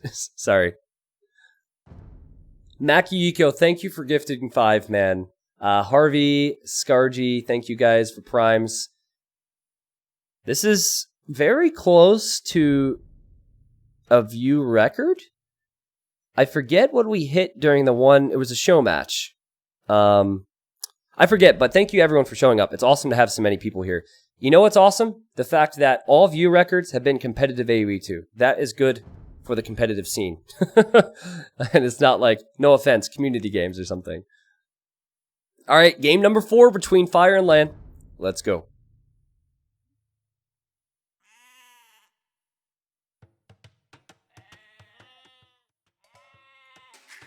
Not saying community games aren't worthy. I mean, community games get a lot more views on YouTube, so you have that at least. All right. I think we need to rename this map to LaaaN Madness. It's actually called LaaaN's Madness, and this is a map that was created for NAC events. And seeing as this is the NAC3 qualifier, it's very fitting. In the red, we have Antagonist, who is LaaaN. He's playing as the Franks. And then in the blue, we have Fire, who's also playing as the Franks. This map can be a little bit one-dimensional civ-wise, because Franks are so good at this. But the map itself and how the game plays out is really exciting. Most maps, you're going to have a 7-tile gold, a 4-tile gold, and another 4-tile gold. That's pretty much consistent across the board. That's not the case on LaaaN's Madness. You have a 3-tile stone and a 2-tile stone, and then, or sorry, 2-tile gold, and you'll find that all around the map. So there's no main gold, there's no main stone on this map, and it's essentially the same map repeated all over the frickin' place. Wood lines with unwallable areas around it because you can't build there, and berries, and that's why Franks are good, and that's why having cheap castles will be good later with all these small hills and other resources to collect. I like it because it promotes expanding, it promotes mobility, and it also promotes aggression too, because you can't really wall comfortably. You'll see players probably wall within their little encampment instead of full wall their base because of the way this is set up. So walls will come up, but how secure players' bases will be is something we'll find out soon. You have to be really creative with walls. And that's pretty much all I have to say. I expect this to be a scout opening. And then I expect a lot of spears to counter those scouts. And then probably knights, pikemen, and monks. And castles and axemen. All are potential later down the line. They're both Franks. And what I just said is what we will see. And because I've been streaming all day today, holy crap, it's 4 p.m. for me. Yeah, I've been online for 5 hours. I'm just going to rest until they click up the feudal age. Let me just re-explain why Franks are good here. You have the berries, and Franks have a forge bonus. You need lots of farms for the scouts, and Franks have the farm bonus. All farm upgrades are free. Their scouts also have extra HP. And when there's so many resources to lock down, and so much stone, they have cheap castles. That, in my opinion, makes them the best civ. And you can't even pick like a pike civilization to counter them because they can make a cheap castle and make axemen then. That's pretty much it. Stupid question, T90. Can't you zoom out further in DE, even as a spectator? So, this is as far in as I can go. That's gorgeous. This is as far out as I can go when using the enhanced graphics. One of my complaints is that even if we don't ever get capture age on DE, which would be a travesty, but let's just say we don't for a second, why can I only zoom out this far with the enhanced graphics pack when without the enhanced graphics pack I can zoom out further? That's what's confusing to me, and I'm hoping that they could allow the enhanced graphics to zoom out further, because on one hand I do like the graphics with the enhanced graphics, but on the other hand I wish I could zoom out more to give more of an overview. Yeah, the advanced graphics pack is designed for like 4K, exactly. So I would need to get like a different monitor specifically for this, exactly. But I know it would probably make the quality worse. To zoom out further, you guys already know, I'm no technology expert, but I would be down for that trade-off. Okay, Fire. I've been watching his TC. I wasn't a huge fan of his Dark Age. I think it was kind of sloppy by high-level standards. Wasn't perfect. So he's going up on 21 population, and then we have 20 population for LaaaN, and he's been staying at home pushing his deer. I was speaking to some of the Capture Age guys recently. I am so heartbroken over the whole situation. I mean, I have faith, and I'm going to be pushing to get Capture Age on Age of Empires 2 DE. But the Capture Age team spent years of their time and effort and money as a team to eventually get Capture Age into someone's hands. And that was myself in April for Hidden Cup. Then the public's hands, as in like casters and stuff. And then like 2 weeks before DE came out, they actually made a version where anyone could use. And it's kind of been overshadowed because everyone's using DE right now. So, yo boy. Also, probably because zooming out would add more units and buildings, even though if you don't see HD. I mean, I think it has more so to do with the fact that it just didn't make it that way. Right? I think it's possible they just didn't make it that way. So, but yeah, we'll see. Capture Age team is awesome. I'm really grateful for them, and if you miss Capture Age, I'll have tons of YouTube uploads where I'm using Capture Age over the next few weeks.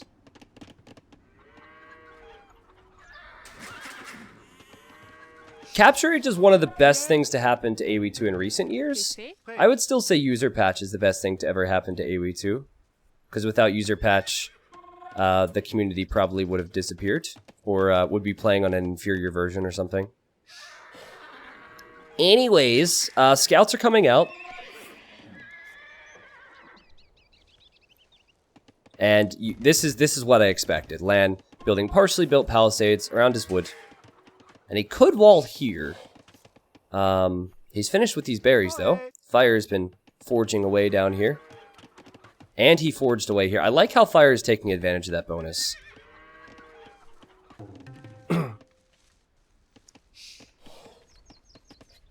The lumber camps for Fire are split up, but he does have 2 of them.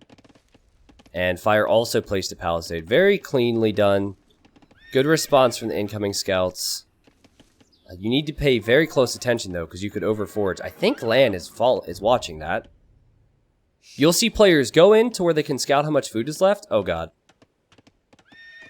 And if they see the numbers low, they'll loop back around. But the scouts seem to be going back for LaaaN. Ducky, thank you very much for the 2-month resub, man. Welcome back. Quack. Yeah, I very much expect scouts into heavy spears, into Castle Age. So it's about micro and all of that, but it's definitely about macro. And right now, LaaaN has 1 more vill. Probably due to some idle time from Fire. Can't really say what it has been specifically, though. Now, in most matchups, you would see an Archer transition. And wow, Fire loses a scout here. And the reason Archers are transitioned into is because if someone's relying on defensive spears, if you have a few archers there, the spears are useless. They're dead. They're gone.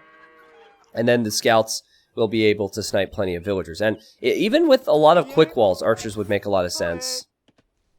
But almost every time I see someone try and go for a few archers in a Franks war, they're using wood for archers and the archer range that could have been used for farms, and their Castle Age time is later, and knights just own them. So, very good micro from LaaaN in this game. I mean, he is looking really good. Look how weak Fire's scouts are, and he'll lose a villager. Okay, never mind, he won't. Oh, there's the range. There's the range. Ooh, interesting. Very interesting. Fire is not in a comfortable spot as is. And tell me LaaaN will get rewarded for this. Okay, finally he gets a villager. And he needs to be very careful with his scout numbers, because Fire has... Wow. Wow, Fire lost another vill. The scouts are still out. The Fire scouts are on the move. Fire is off of his berries. It might only just be like 1 or 2 archers. It might not be anything crazy. LaaaN isn't even... Oh, he is on gold. Oh, boy.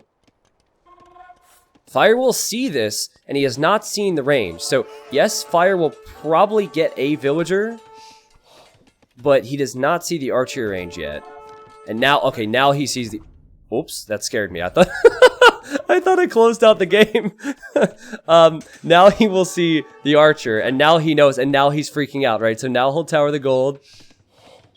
I genuinely thought the game crashed there. And now these villagers, they won't die, but they will get hit. The Fire needs a response soon. And what will it be? Heavy spears? Well, that's a bit awkward with an archer there. Can't exactly send scouts this way. I think LaaaN is forcing Fire to invest into an awful lot of units to deal with this. Fire's created more units to deal with less. Oh, a beautiful micro there as well. Yep, and now there's more food in the bank for LaaaN because he's not making quite as many scouts. He does need to be careful. Fire might start making skirms, but a sign of a good player is doing a little bit of damage and not overcommitting from there. Applied pressure, forced Fire to react heavily, and then he's making sure he can run at any time he needs to. I love that. Okay, the game plan has completely changed for Fire now. He's getting armor, and he's created a bunch more scouts. Oh, and there's a hole there! Actually, the scouts might need to leave, but Fire is not going to ease his way to Castle Age now. Not if he got armor. That normally means that he needs to commit heavy pressure. Oh, he got armor because he has the pressure here already! LaaaN loses spears, and tell me he'll quick wall this. Oh, man. Jeez. Okay. So it's not all in feudal or anything. That's what I initially thought until I saw the scouts here. Did Fire benefit from putting 150 food into scale barding armor? Not so sure. I don't think it changed the situation at all. But, he's towering now. LaaaN is already on his way up. I think all LaaaN needs now is knights. He's cleared out so many of the spears, just go straight into heavy knights. And Fire will just get destroyed. He lost another villager here. Fire can't push with the spears. Or with the scouts, sorry. And there's the stable. LaaaN's archer switch. It's not common, but you can see why it worked. That was really well done. So somebody had asked if Franks have good archers. That's where you should go archers as Franks. They do not have good archers long term. They max out at crossbow. And no arbalest, no bracer. It's pretty weak.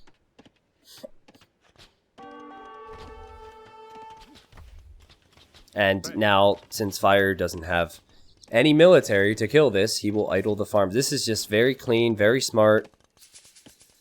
Fire is on his way up, and he's close enough where I think he's still going to put in a good attempt, but I expect him to fall way behind.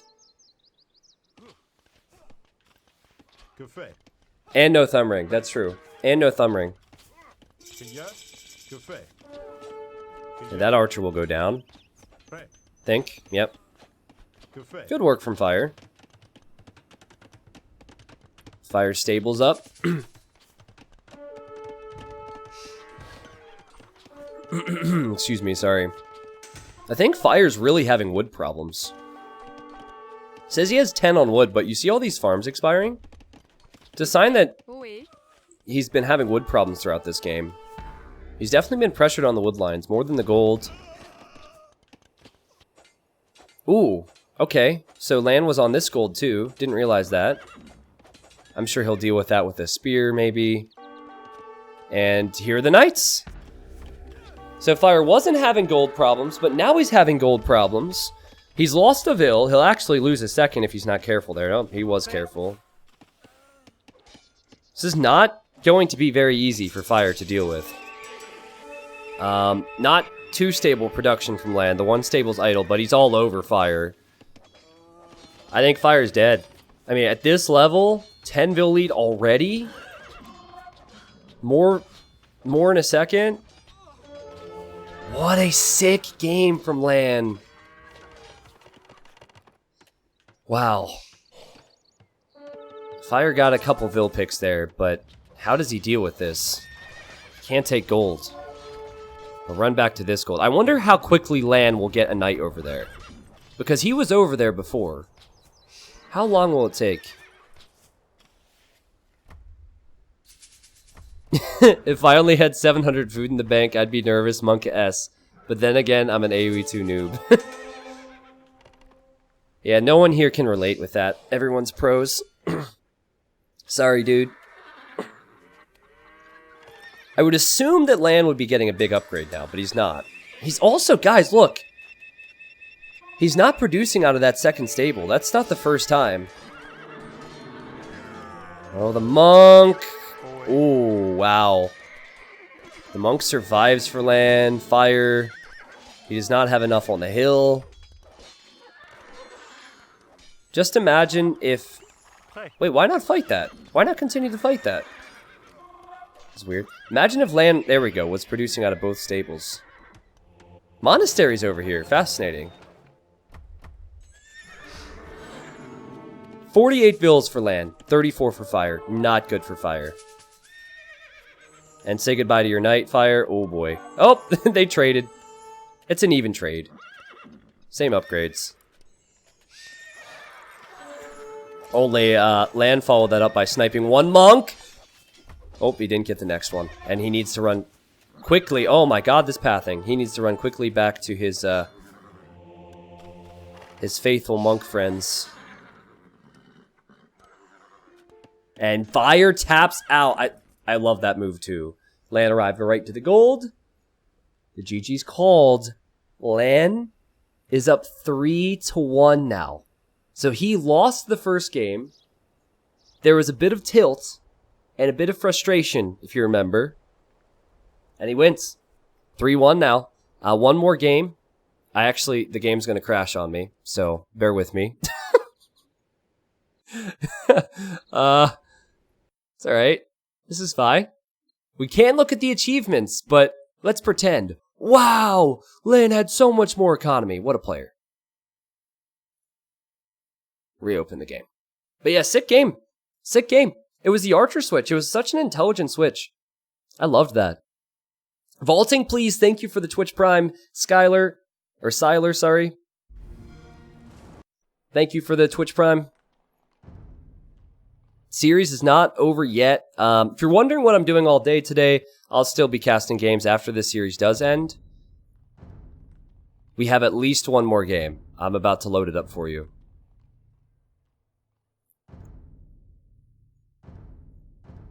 By the way, I have been told that the patch that's coming out this week will introduce spectator changes, even though that wasn't on the announcement, which is pretty cool. So, with that in mind, actually, the players have no names here, so let me see if I can reload the game, because I would like the players to have the names.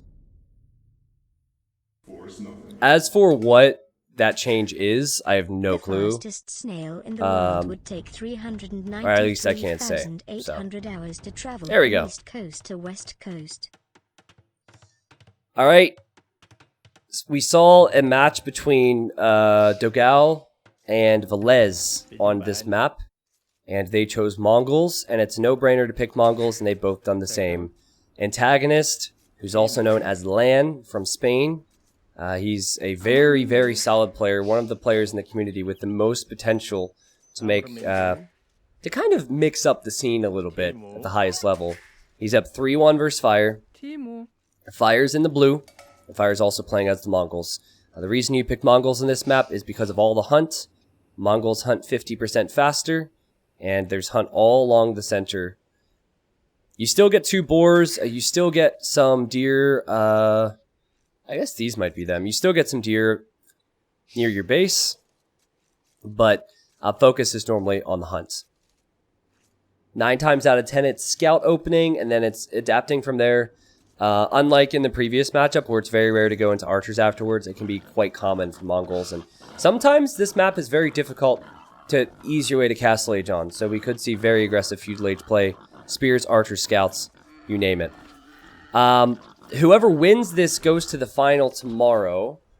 And this is final in a qualifiers bracket. And the winner of the qualifier will go to NAC3, which is an event in Germany, where I will be in Nili's apartment.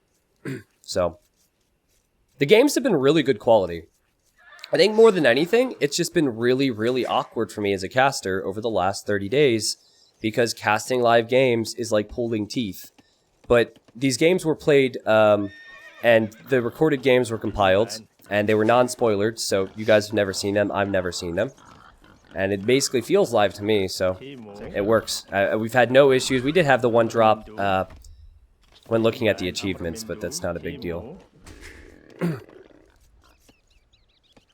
Alright, so I want to look at gold and stone positions. This is also interesting. Fire, instead of milling his berries, he'll take advantage of the hunt and he'll mill the center. Sometimes you'll see players not do that. But stone positions are really important, and you'll see Firestone is in a solid spot. It's not on a hill or anything. His main gold's not so hot, but the golds on the back will do for him. Gold on the back is perfect for LAN. This stone could be tough. This stone could be tough as well, so I don't know. I mean, it's kind of tough. I can't say which base is better, but I like Fire's a bit more for the wood. I feel like it's easier for Fire to wall between the wood lines than it is for LAN, because it's more open, but we'll see. But yeah, LAN is going for the safer approach. This happened in the other game too. One player will go for the fast food in the center. That's more risky. And the other player will just try and push these things. This guy's not having it. And take the berries instead. T90, have you been in Europe before? Yeah, I've been in Europe, what, 3 times? I was 18... 3 or 4 times, I forget. All I know is I'm not looking forward to the cold. It's 70 degrees Fahrenheit here. I went on a jog.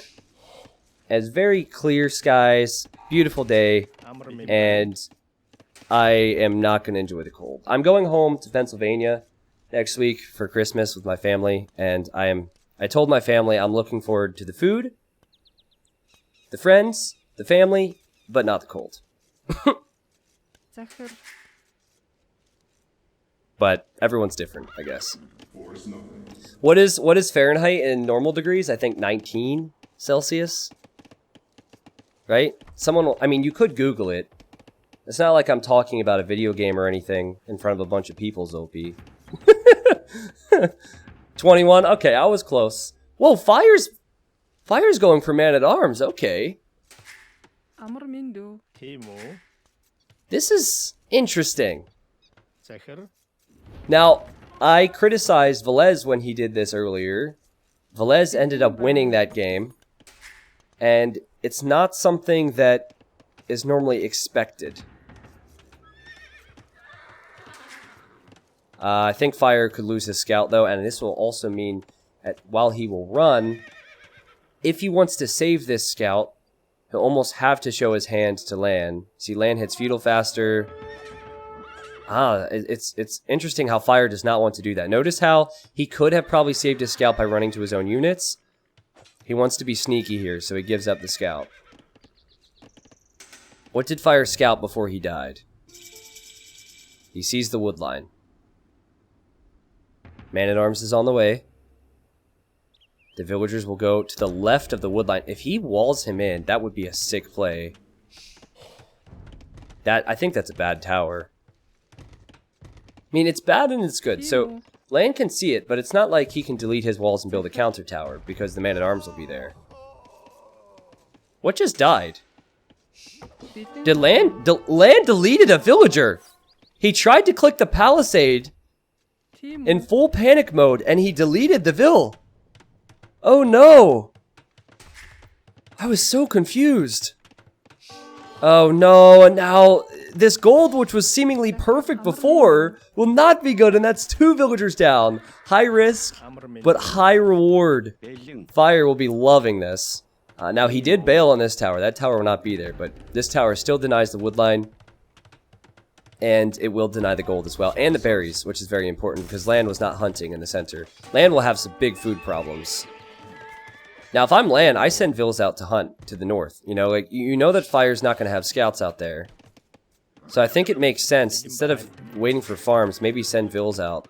Oh, there they go. Okay, so. One bad thing for Fire is that he wasn't on stone at home. So, and he also has quite a few idols there. Okay, oh, wow, okay, these vills. I freaked out because I thought this was villagers for a second. And it said 10 for Fire. I thought, what? It's because it's in the same spot as the military is on that page.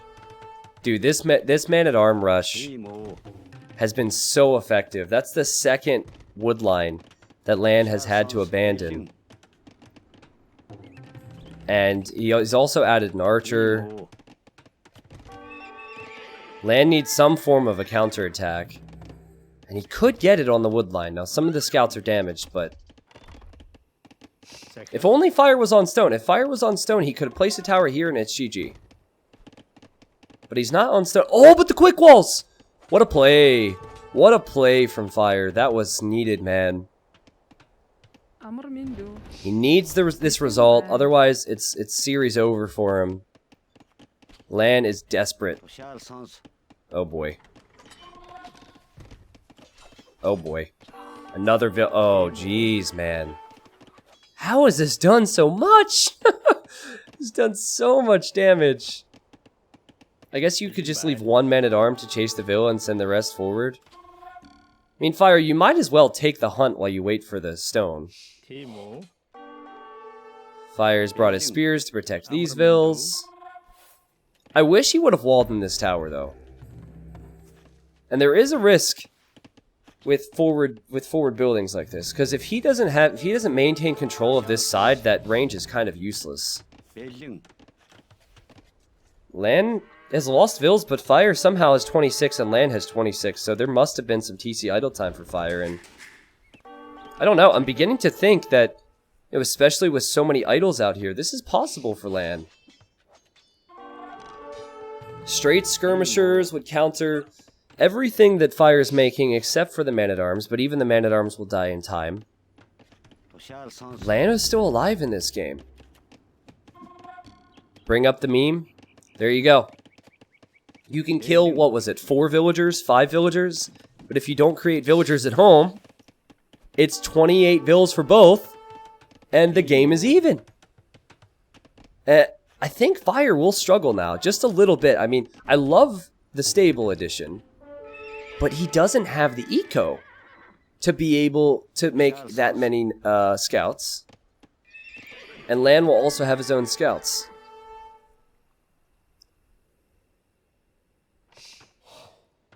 It's also a good point that Fire has more idle time. Okay, so he didn't wall this in earlier when he had the time. Granted, if he would have walled that in, he might not have gotten to this one. LaaaN feels like he has an opportunity to pressure that tower and get his gold back, and he's wrong. Fire arrives. Oh boy, oh boy, oh boy. First off, LaaaN will kill a Vill. He will also see that Fire has the stable. That's pretty big. Oh, but Fire with the plays! Fire with the plays will ensure that he will snipe so many skirmishers. What a quick wall from Fire. Beautiful stuff. The quick gate, the quick palisade. I said you would at least kill a skirm. Can you do that for me? Okay, he's killed a skirm. Nice. And he's weakened the other ones. Worth it. Remember the Alamo. No, remember these resources out here. That's hugely important for both of them. Quality, quality, quality game here. It's 32 villagers, though, for LaaaN. Let's check Fire's TC for a second. Okay, he has food to queue up a Vill. Okay, he's queued up the next one. I'll keep more of an eye on that, because With 7 kills and 2 deaths, you would expect that he would have a villager lead. He does not. He has a positional lead, though. No nipples in NAC3 T90 Gry.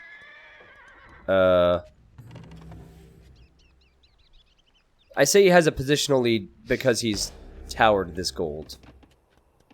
And he's on the stone, and he could build a tower here, possibly. There's quite a few archers from Fire. No fletching yet. Tell me Fire sees this. House, house, palisade, palisade, palisade. Boom. Well done. Well, she's been forgotten, but he's housed, so... What? Okay. Fire has built his building so randomly in this game. It's just like... very weird. Archery range, stable, blacksmith. Oh boy. What's the one resource that LaaaN has not been collecting? Well, he is also not getting gold. What's the one resource besides food, wood, and gold that he's not collecting? This is not a trick question. You should know that. The resource is stone, and Fire comes in behind the wood line while at the same time kind of defending this tower. I think it will go down, but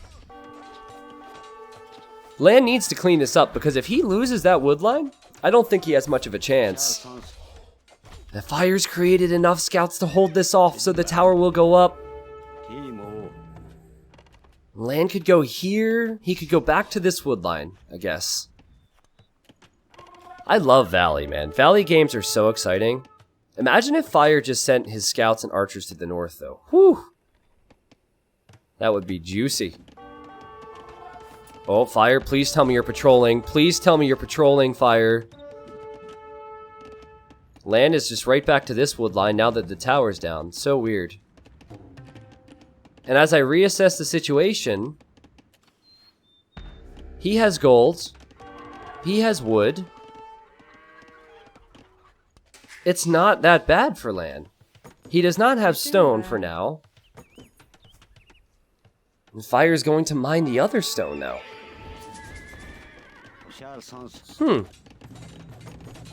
Hey chat, what's the problem with forward production buildings? We're seeing it. I don't know if the early archers changed the situation much for Fire. Now, when he had the man-at-armor 1 archer, I'm not sure if it changed the situation much. Okay, by the way, LaaaN has armor on his scouts. He has armor on the scouts. He also has fletching on his skirmishers. Fire will engage against the skirms, though. It was a really good surround, and LaaaN will have to back up. That's a very good fight for Fire. And actually, his armor on his scouts are completed in the middle of that fight. And he also has fletching, so same upgrades. Different units, and Fire's like, peekaboo! 3 archers on the wood line. Oh, look how he's microing both fights. This is incredible from Fire. Well played. Forward production buildings suck if you lose control, but if you hold control, you can win games. And Fire has way more military here. He's still microing here. What a play from him. And now he will have a convincing lead. Where did those scouts come from, man? Yeah, forward buildings definitely worked. And the GG is called. The series continues. Scores 3-2. I was not convinced for much of that match. I really wasn't convinced. Fire, it wasn't pretty. He had some idle time. He got the tower positions up, though. Excuse me. And he made use of the production buildings. If the answer to the thing I mentioned earlier about forward production buildings is, if you lose control, you have no defense at home. He has no stables back here, no archer ranges, nothing. But, you know, he recognized that, and he applied the proper pressure and won the game. Now, what I want to see is the amount of food collected. Okay, yeah, so that's an interesting stat to me, because Fire was in the center hunting earlier than LaaaN. I think that was probably LaaaN's farms. But Fire had gold, Fire had stone, and he would have had way more resources if the game continued. So that's twice that Man-at-Arms has worked on Valley. I mean, what do I know? That's also twice that players haven't scouted it. So maybe instead of assuming, like the dumb caster, that everyone's going scouts, maybe you should scout to see if they're going for man-at-arms. Because if LaaaaaN did that, he would not have deleted his own villager, and he would not have lost those villagers after the fact.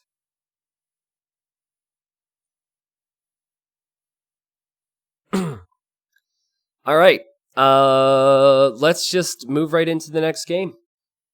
Bunny Warren, thank you. Chat seems slow, that means everyone's focused. It's fine with me. Game 6 will be on Arena, and guess what, Civ? Whew. You're all guilty of it. You've all played with this Civ. Many of us are sick of it. We have a Cummins war on Arena. Now, I'm no expert, but something tells me we're probably going to see Step Lancers. There might be an argument against Step Lancers because there's stone walls, and maybe they'll go to stone and make their the unique unit the Kip check. But it is a Cumin mirror matchup. Something about this feels YouTube-ish to me because I haven't been casting a lot of Arena. So YouTube, if you're seeing this, I'm streaming a best of 7 series. All the best games go to YouTube. If you want to see all the games from earlier or whatever comes after this, if Fire wins, I'll have it in the YouTube description and in the form of an unlisted video. But Arena, you start with stone walls, and normally it's all about fast castling. Cummins are the most broken Civ in the history of the game. They will be nerfed next week. And they can build a second town center in Feudal Age. They have the incredibly cheap and impossible to kill Step Lancers. They have the Kip check. They have the faster moving cavalry. They can make siege in Feudal Age. The Civ is amazing. But what do you do on Arena with them? Surely you boom, right? On Arabia, sometimes you have to apply pressure because the map is open, but I'm pretty sure this will just be fast feudal into second TC. Antagonist is LaaaaaN. LaaaaaN is working on his boom, or is deer pushing. Fire has to push deer from a further distance away. It's been a while since I've casted Arena. This is kind of nice. Yeah, so Kip checks are also really broken.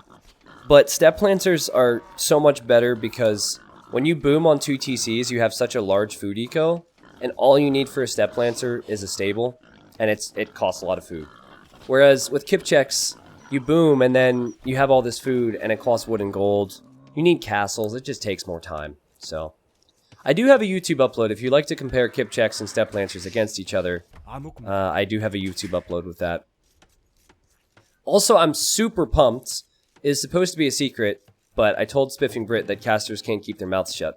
So, there is a video that will be on Spiffing Brit's YouTube channel tomorrow, and I will feature, and we'll talk all about these Cummins and how overpowered they are.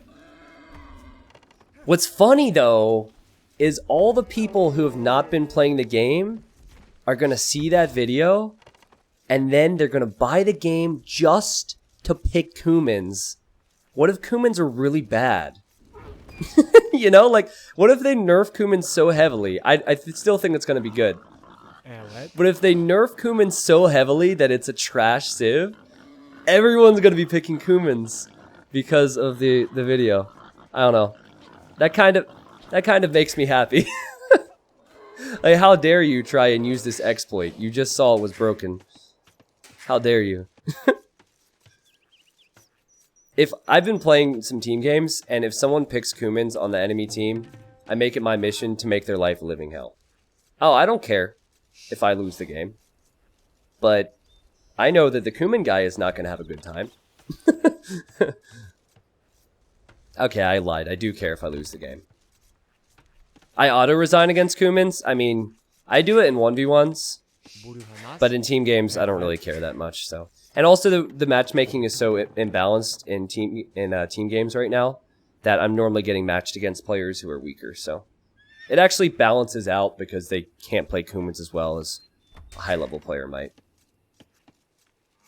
Yeah, I don't know if Kumans are really that good at the Hand of Noobs. Exactly. It's really good at high levels. So Fire's on the way to Feudal Age, as is LaaaN. And they'll just wait for 275 wood and 100 stone. They'll build a second town center, and it will just be a boom. So we've said all we can say about Arena. Normally we talk about the relic positions. The relic positions seem fair. It's not quite a Geodude or a TIE Fighter map. Now I say hello to the lovely people in my chat.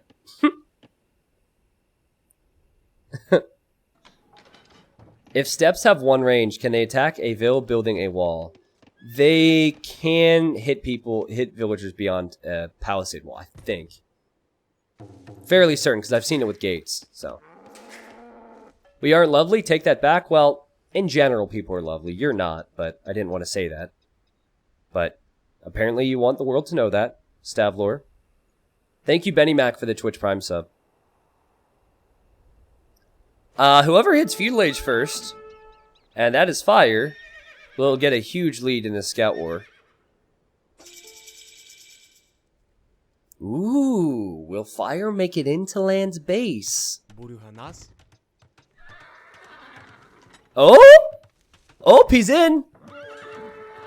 Okay, so this is really good for Fire because he will annoy the crap out of LaaaN. He can never leave, but he can annoy. And also, there's no loom for these villagers. There's that TC for LaaaN. Here's the TC. Where's the TC for Fire? I actually like LaaaN's TC spot better than Fire's. It's not really any fault of Fire's, but because you want that second TC to be on a wood line. But Fire's is on a wood line and a stone. I think for Step Lancer production, you'd want a wood line and a gold. Fire can't really do that. So that's just a small difference. Eventually, instead of building a mining camp on gold, LaaaN will just trickle a few villagers there. Save some resources. T90, how long do you think it will take for Manchester United to be... I don't know. I don't know. I've watched like one game all year. And I watched maybe 10 the previous year. My passion is this, man. Games are played on weekends. I like to stream, I like to cast, and more so a hockey and UFC guy nowadays. Yeah, it's a pretty solid map for LaaaN, but you know, all we'll talk about now is vill counts. It's 30 for Fire and 28 for LaaaN, and then castle times, and then Step Lancers.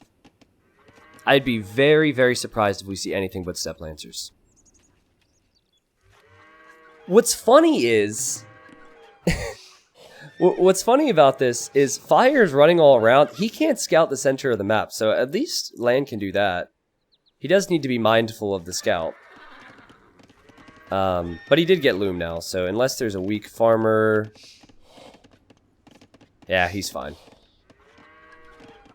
Hey man, new here, been watching the stream since the first game a couple of hours ago. Used to play this as a kid. Had no idea it's still around, just found all the YouTube videos. Well, hello. Hello, I'm not going to read your name out loud, but welcome to the stream, man. T90, who had a secret handle on DE? Do we finally know who that is? There's a lot of people. It's just a Steam name. Anyone can change their Steam name, so there's a few trolls out there who've been doing it. Our younger player, who's very good, named Luca, had his name set at... Oh, House Wallet, please. House Wallet, please. Oh, let's go! That's amazing. Get wrecked, Fire. I mean, not that that makes that big of a difference, but I love it. I love it. I wonder if LaaaN will try and send his vill in there to attack Fire's scout? He might do that, but Fire could always run out of the gate again. If you saw my game... Wait, hold on. Is this worth it? He's making a little pet. What? I don't know if it's worth it. Is a scout that important? Alright. That's also 30 wood again. Fire's like, nope. Nope. Yeah, nice try. Okay, now we have houses. This is like some Game Boy game out there. The space keeps getting smaller. All right. It's totally worth it for fire, though. Totally worth it, I think. If we look back and fire wins this game and ties up the series, that might be the difference. If fire's in Castle Age faster. That's hilarious. 30 wood a gate, then 25 wood a house, and idle time. But whatever. LaaaN will click up. Wait for it. There he goes. Now remember, LaaaN, please remember to keep this town center creating villagers. Guys, if you're playing with Kumans or any civ or any map that has double TCs, this is a problem at all levels. Not keeping the other TC that's not researching Castle Age producing vills. There's the barracks. It will be a stable. Fire has not clicked. Oh, he has clicked. Okay. And fire's going to stone. Oh, no. Actually, oh, yes. Because I have now confirmed that this will be another test video that will go to YouTube about either step lancers or kip checks. I just wanted to say thank you for providing hours and hours of amazing content. Huh. Today I woke up and went down to my media room, got some a Philly cheesesteak sandwich, fed some to Coda, and watched you building 3 archery ranges on the wrong island. Thank you. Yep, you're welcome. Glad I could help you out. So Fire's on stone, and he wants the kip checks, huh? Interesting. So my point about this was that kip checks do not really suit the eco that you're going to have upon arriving to Castle Age. Step lancers you can create instantly. However, it's arena. So while the step lancers are pretty good at destroying buildings and walls, Fire could simply place his castle on the front. And this, I don't know. This will be fun. I like it. Monastery as well. Okay, so here's a big point. Step lancers you can create instantly. Map control will be gained instantly. Relics will be available for LAN for, well, a long period of time, right? Because Fire has to build a castle. Then he has to create the units. He probably won't have the number. I don't think what Fire is doing is the best play for this. And I think it's a huge risk if you're behind in the series, but we'll see. He is going to have the food floating to go for more of a boom, so he's adding an extra town center. But you have the same thing for LAN now. LAN sees the castle, so he knows, and he knows where all the relics are. I don't think that LAN can transition now. Everything's suited towards step lancers. His whole eco is set up for that. And if he were to try and suddenly go to stone and catch up to what Fire's doing, I think it'd be very difficult. That's kind of a similar thing for Fire. It's not like Fire can suddenly start, after investing so much, it's not like he can suddenly start making another unit.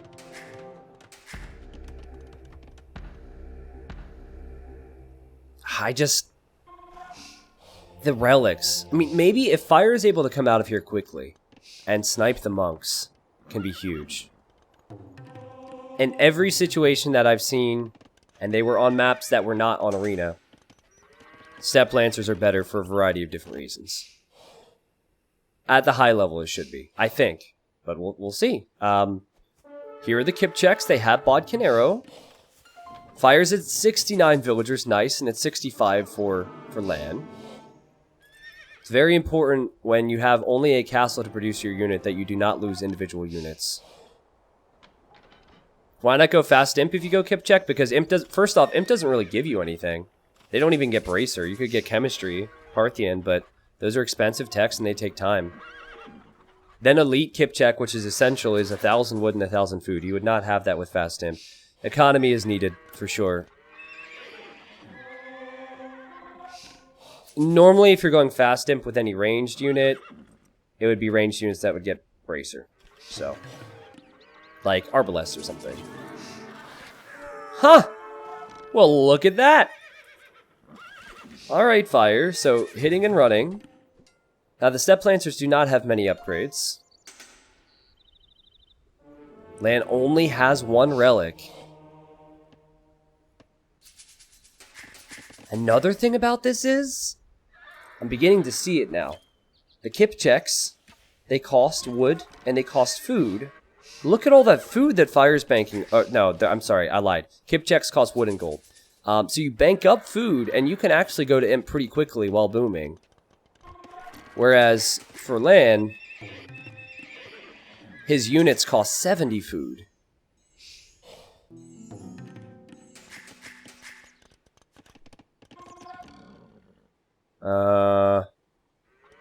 I thought LaaaN would get more relics. I really did. He has 1. Fire has 2. He lost a monk though, and he will lose that kip check. But he also lost 2 step lancers to conversions.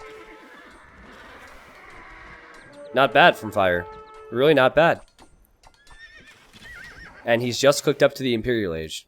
I always get super confused when I'm casting and I see the Imperial Age there right when they click, because the red progress bar must be hidden behind the age bar for the first 5%. See, now it just seems simple. Now I see this and I'm like, alright, well, kip checks are the way to go. It's funny how I just need proof. I need to see it unfold before my eyes, and now it makes a whole lot more sense. They still need another castle if you're Fire. He's built it. Wow, well done. And then, I've always struggled getting excess food and wood to get elite. So I don't think elite is going to happen for him in the near future. Fire's done a great job at playing safe. And he gets a conversion, he loses the monk, but he does not lose his army. Fire losing that scout in Dark Age, though, hurt him because he did not scout for those extra relics.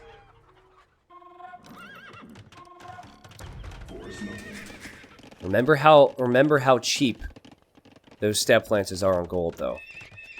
The castle will complete, LaaaN is now on the way up. 96 vills for one person, 97 for the rest. These guys are so close. Or not for the rest, for the other. Using a movie title, describe your relationship with AoE 2. Ooh, that's a good one. Movie title. Daddy Daycare, because you guys are really hard to deal with sometimes. Alright, so 2 castles for Fire. 3 will probably... The third one will probably be on the right, in front of the stone. Ooh, there's another stone there as well. What's up with that? Home Alone? Home Alone! Home Alone is so good! That is such a good one. Stop reminding me of the fact that I'm sitting in my apartment alone talking to a computer screen. Thank you very much. Don't remind me of that. I am socializing, Mom. That's funny. I'll have to brainstorm. I'll think of some good ideas. 70%. These kip checks. Wow, Fire's macroed really well. He's getting elite. That's not e- Oh, and the house! The house that was next to that walled-in scout. Does Fire want to trap himself, though? I think he'll attack the house, kill the house, act like he'll go in. Actually, you could take out the blacksmith, but I think it's too risky. Dude, this is such a beautiful moment. Elite Step Lancer will be on the way. Plate Barding on the way. These guys will max out on upgrades. I'm sure of it. Whoa, but Fire's going for his own Step Lancers. Alright, well he's gonna step it up a notch. Now, here's the problem I have with that. That's gonna take a while. I think if this was a no attack 50-minute game, they could both get that no problem. But I think it's gonna take a while to get enough upgrades and numbers to justify the resources. he's putting into it. Food is no problem now. He doesn't need food anymore, so he could do that there, but as long as he has gold for constant kip check production, I think it's okay. Everything wrong with Home Alone now on YouTube. What? The Step Lancers roam the lands. 2 relics versus 1 relic, and Land just needs to snack that one, and there's one over here which Fire will find. Whew! Guys, this might very well be the last Cumin matchup. Well, it won't be the last Cumin matchup, because I know you guys are going to choose Cumins in your games this weekend. But the last Cumin matchup on YouTube before the big nerf. We might look back at this game 5 years from now. We'll have a new unit. And people will say it's the most overpowered unit ever, and we'll say, nah, nah, nah. Go back and watch this game.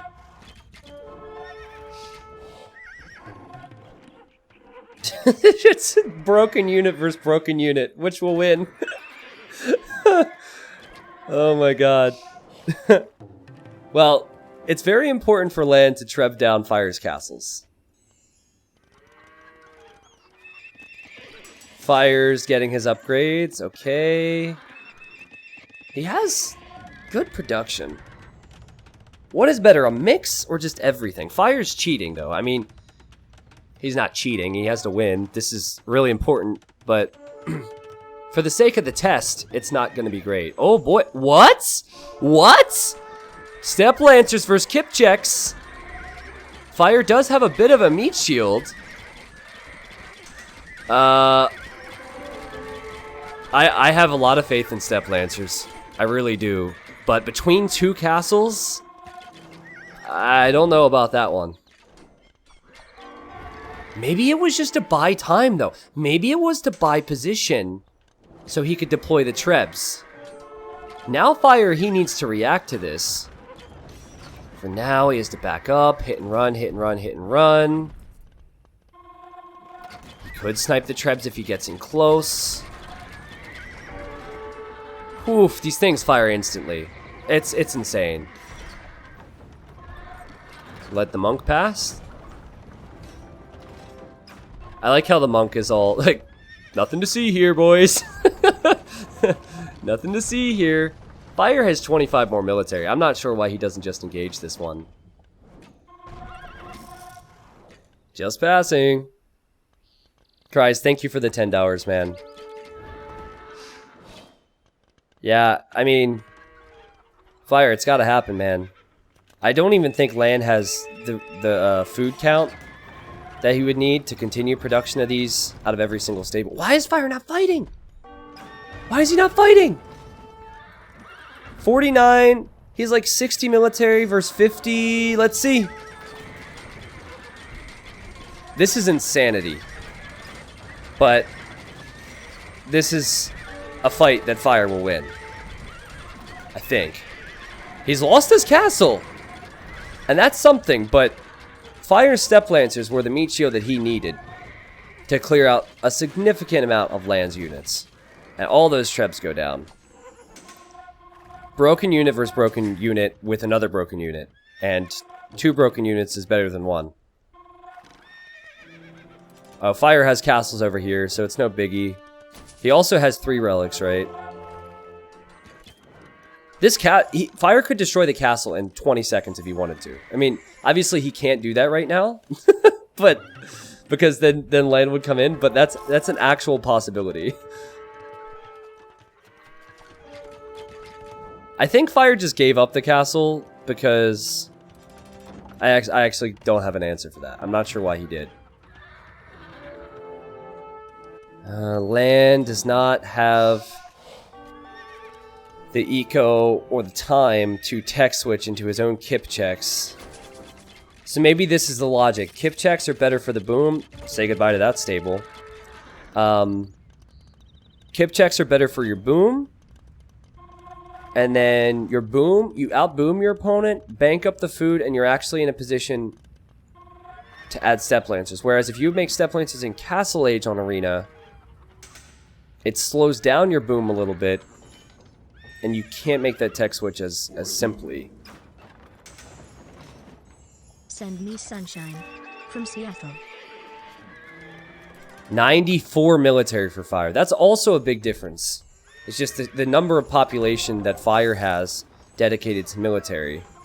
LaaaN has 20 more vills, but he has 20 less military because of that. Zigzagger, thank you for 2 months. Dude, I would love to send you sunshine if I could. Did LaaaN delete his weak units?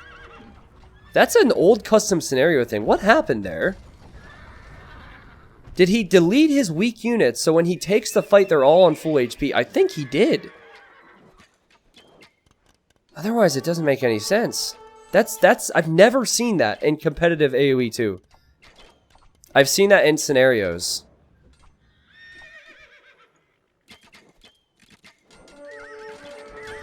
Alright, here it comes. It just looks so dumb. Two world superpowers. It's just the silliest thing you'll ever see. I'm still not used to it. And it's close! It's close! The Step Lancers are doing it! The Step Lancers are doing it! With their pointy sticks! Kind of. Not really though, because Fire can back up.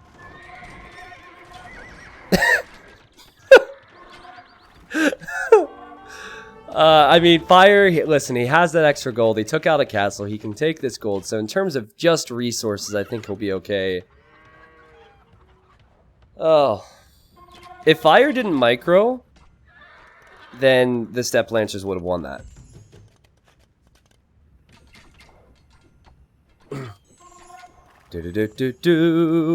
This is fun, man. This is fun. I like how Fire has an outpost between his farms, just to keep an eye out for enemy wolves. Enemy wolves? Oh, it's bears, actually. Sorry. Guys, if Fire wins this, this goes to Game 7. Alright? And I think we have officially hit the highest view count I've had since Hidden Cup. I think. I'm not sure on that. I'll have to check.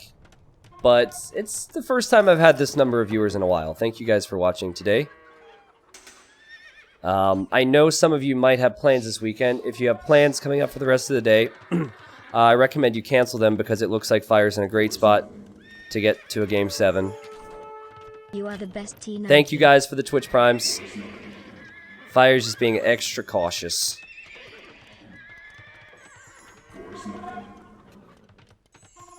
Step Lancer equals Step Cancer. I think the biggest issue, well, one of the big issues with Step Lancers is how they can stack like that. That is 43 units on 4 tiles.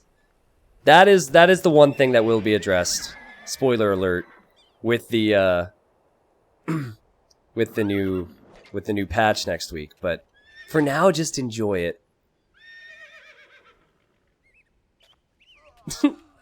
The crazy thing is, since Step Lancers are only 30 gold, LaaaN has so much more gold than he would if he was making something like Paladin. So he could produce a lot of these.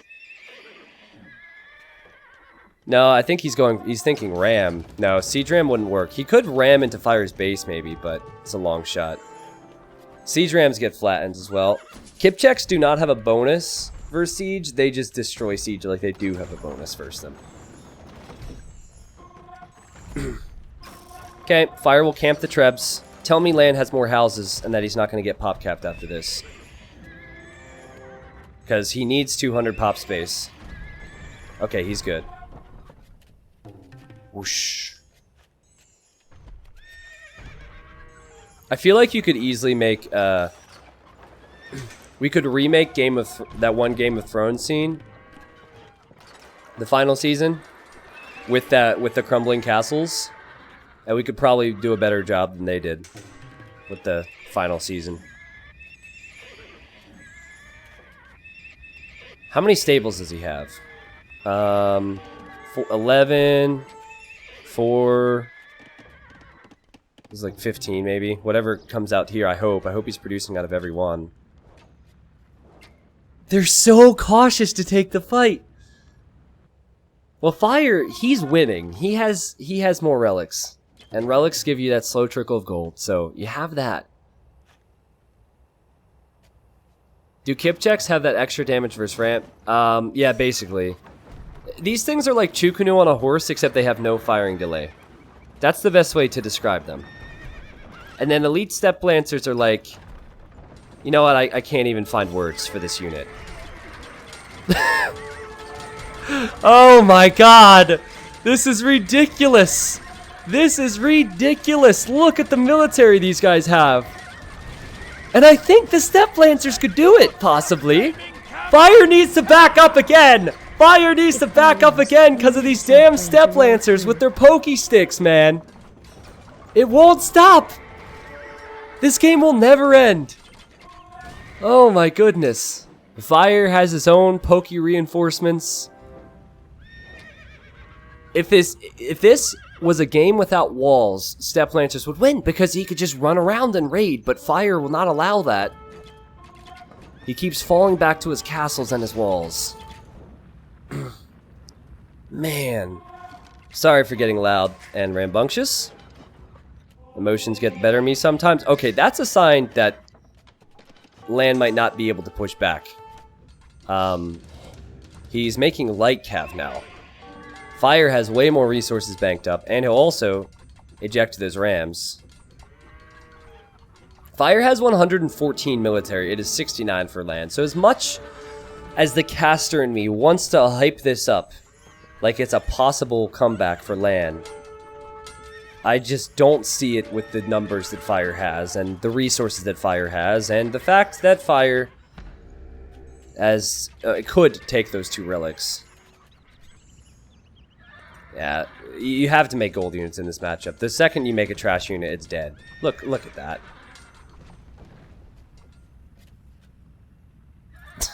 Dude, look at the battlefield, man.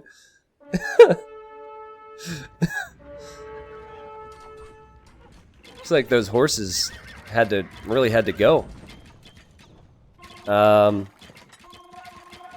Old man, don't kill the old man. He's peaceful.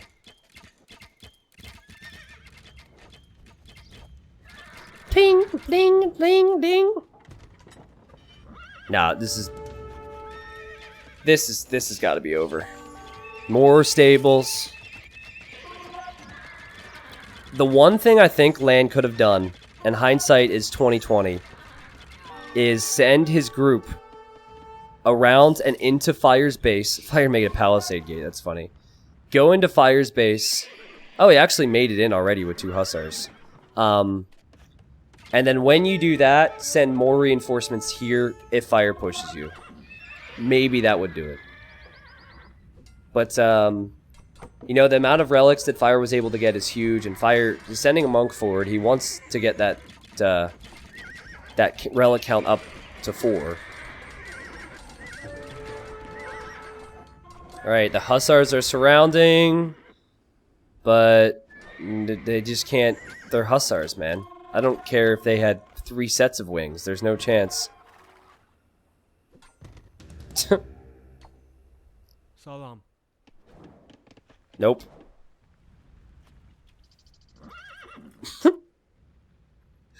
Oh yeah, Kumans don't get stone walls. That's true. It's a good point. They do not get stone walls. I guess that means they don't get stone gates either. Yeah. Alright. You got me there. Alright, just go ahead and... Dude, imagine if those 2 step lancers would have blocked all of the hussars in there. That would have been amazing. Probably would have killed them too.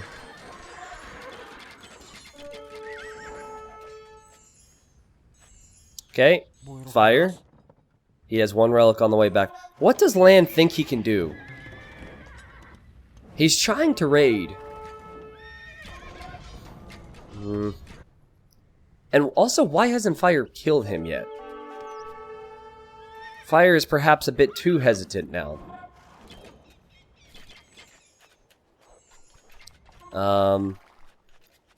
Okay, so it is 1 relic for LaaaN. He got 1, but Fire now has 4. Yeah, he's delaying the inevitable for sure. As long as Fire keeps the kip checks alive and keeps making his own step lancers. See the difference between the Hussars? The Hussars can barely fight, but the Kipchaks have that range. The Hussars aren't doing anything back here. And then all of Fire's Step Lancers are stacked. And LaaaN calls the GG. Wow. So, on open maps, where you boom into 2 TCs, you go into Castle Age, and it's open and you can make the Step Lancers, I think it makes sense. But Step Lancers do not work that well on Arena, apparently, because you can't pressure. And because the person making Kipchaks saves all that food, gets to imp faster, and it's so much better for their economy. Props to Fire for the Castle Age Micro. The Castle Age Micro was epic. Props to Fire getting the relics. I think if the relics would have swung more heavily into LAAN's favor, LaaaN would have performed better. But, at least for the series, it is now 3-3, and we will have a final game. The winner moves on to play in the finals for the qualifier tomorrow against Velez. It has been excellent watching these games, and this is going to be an excellent finale, I'm sure. I'll pull up the achievements, though. I am really curious to see what the resources were like. 9 months already. T90, you're the best. Seriously. Greetings from Switzerland. T90. Okay, so LaaaN had 11,000 more food, but he was behind in wood, which doesn't really worry me. Stone and gold. The relics made a little bit of a difference. In fact, that was pretty much the difference between the gold and 68% of the map explored from both. I mean, what a disappointment you two are. You can't get 1 more %? Sheesh. Who do you think we are? All right. Game 7's coming up. I'm going to get right into it. I know there's been subs. I know there's been donos. I'm not ignoring you guys. But I'm moving on. And, oh boy.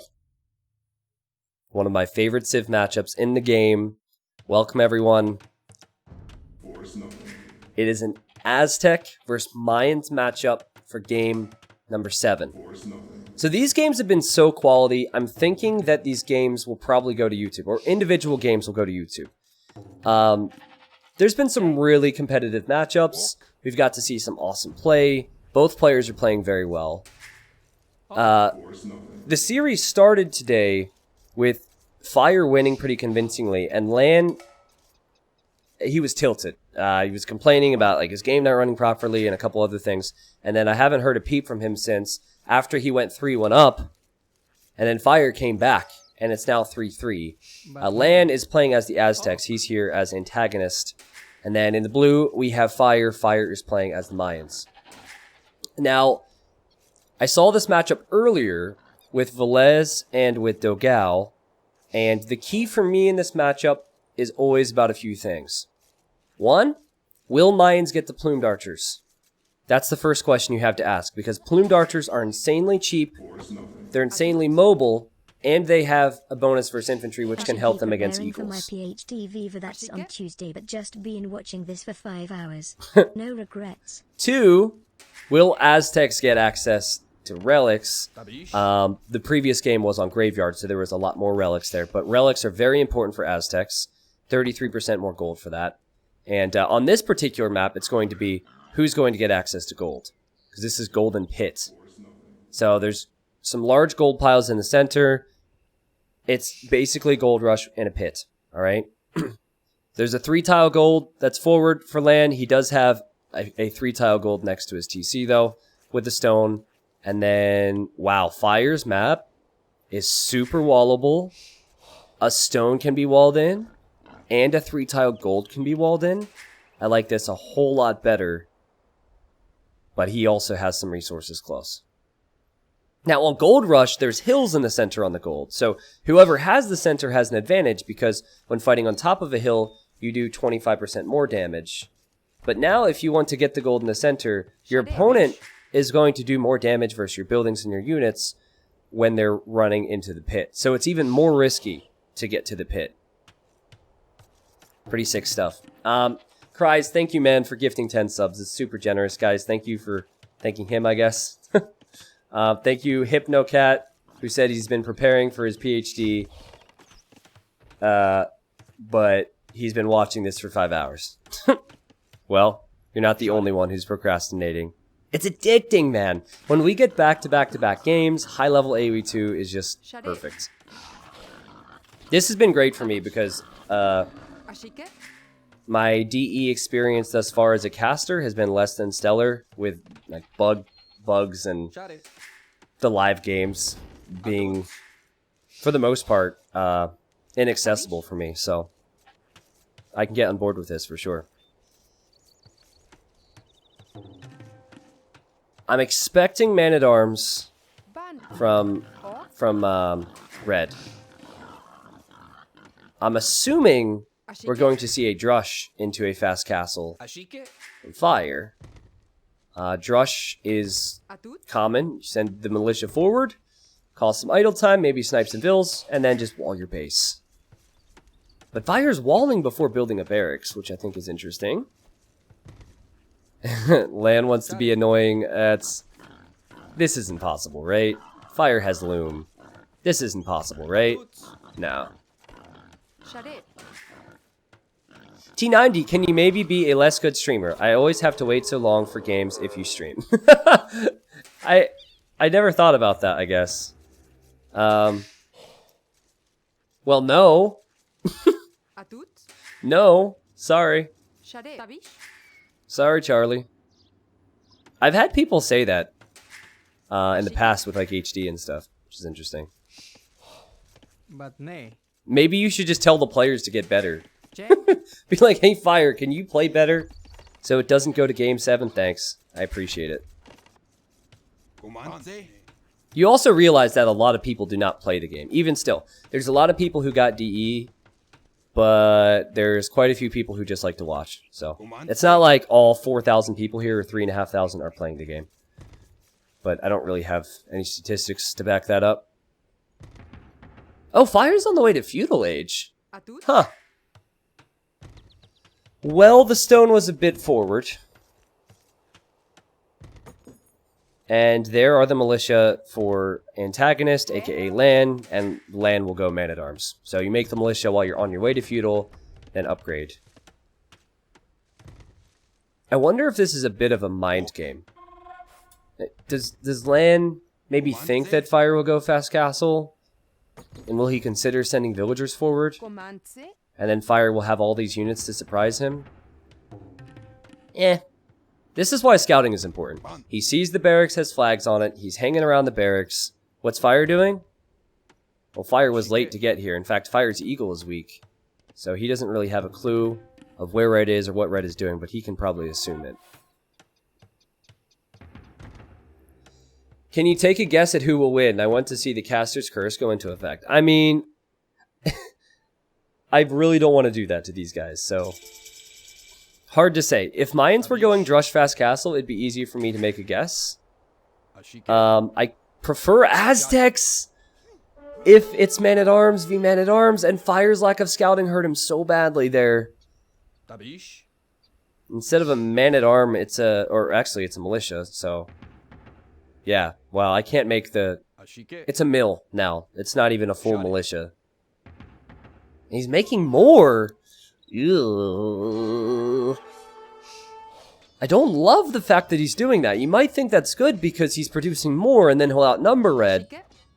But there's artery and archer range out. So the Man-at-Arms, the militia, they're very successful in early feudal. But mid-feudal, not so good. I would expect LaaaaaN to just run back and regroup with some archers. Oh, wow. Fire's on stone now. I don't love it. I don't love it. I think that if you wanted to get to plumes in this game, the Drush Fast Castle is chosen for a reason. But he'll be super greedy, and he'll begin to stonewall. He's lost his eagle to the archer. LaaaaaN has just run away. I don't know. I've been proven wrong many times. Remember that Red is investing wood and gold into military that will likely not accomplish anything for him. And Fire will just wall his base. Probably, with some market abuse, get to a castle. I mean, he will get to a castle at some point. And you can't count out Mayans if they get to their plumes. Such a helpless feeling, too, when you make military and they stonewall like that.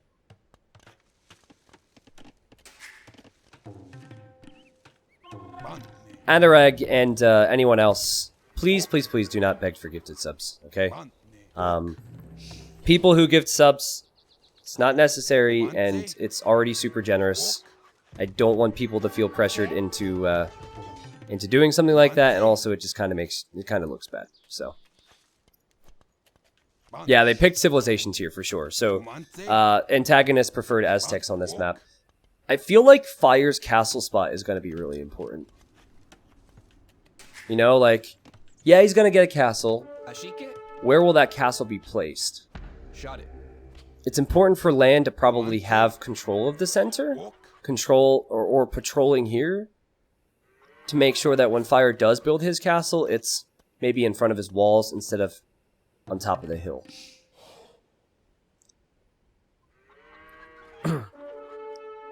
I wouldn't say ranking is fixed for DE, but it's better. I'm getting elo now. I'm not having as many issues, but I did lose points for winning a game the other day against someone who was like pretty close to me in elo, so that was weird.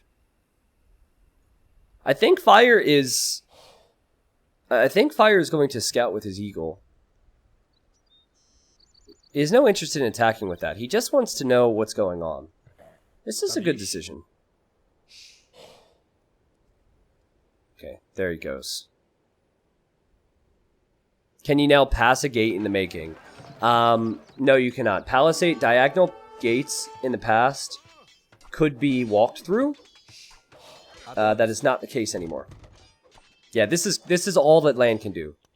If someone walls like this, don't overinvest in military and just make sure you keep an eye on what they're doing.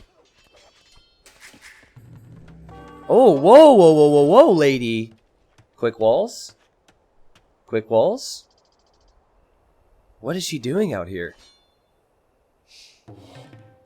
She doesn't seem to be in a rush. He wants to wall. Around the gold? Actually, the archers are on the way back, but she's dead. Boink! I don't understand. Oh, whoa, this is intentional. Is this Huang? I'm not sure if this is right or Huang, but he's on his way to Castle H, and I believe that this will be a forward siege workshop. And Fire is also on the way to Castle H, but Fire is about 20% behind. And this army is just meant to... it's just here now. It's a bunch of scouts. It will not really help much.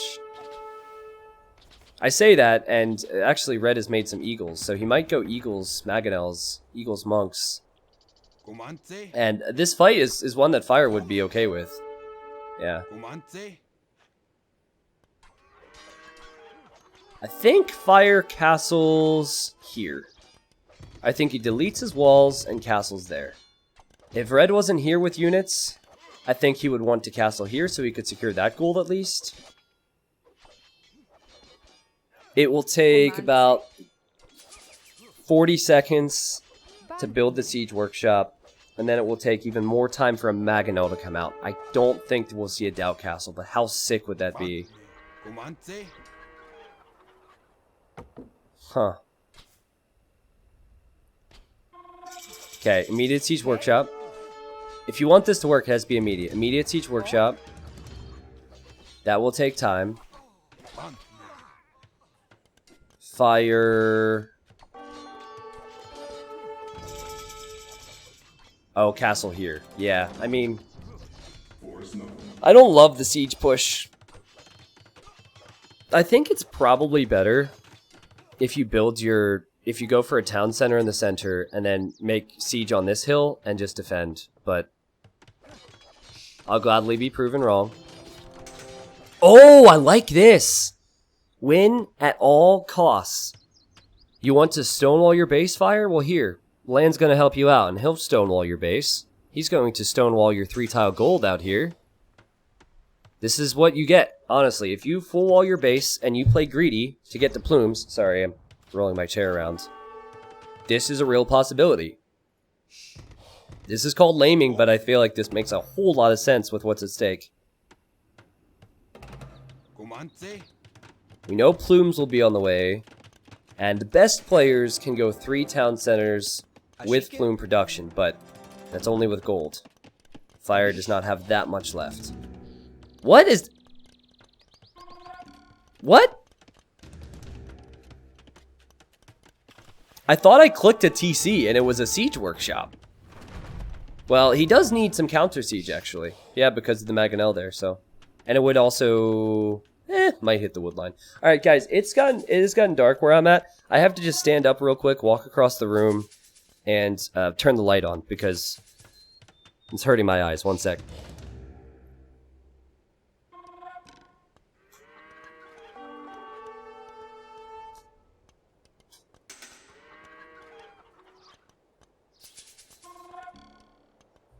Okay. T90 afraid of the dark. Get out of here. Not when I'm inside. Maybe if I'm outside. Alright. So Fire is forced to a defensive Mangonel. Did he snipe the Vil? Lorena, where are you? I think the lady's dead. Yeah, she's dead. But that's an effective lane. TC's up in the middle on Golden Pit. And LaaaAN will try and starve Fire from gold. Remember, plumed archers in numbers are actually quite good against eagles, but eagles are anti-archer, and also you have the Mangonels. And oh, the attack ground from LaaaAN! The attack ground from LaaaAN was so good. And scorpions, and then I would expect LaaaAN to consider making some skirmishers too. Now one cord is underneath my... It's tied up in the wheels of this chair. It's really awkward. I'm sitting in an awkward position. It's fine. 1,000 gold left for Fire.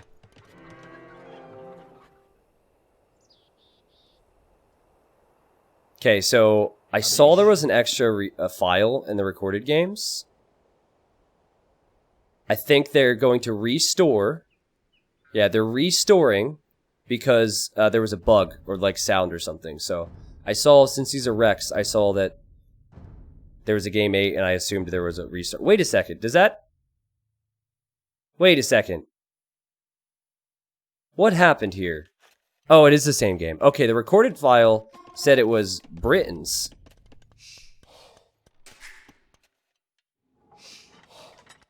Okay, we're fine. That was confusing. Did you see that? The game said it was Aztecs versus Britons. How does that make any sense? We're back inside, though.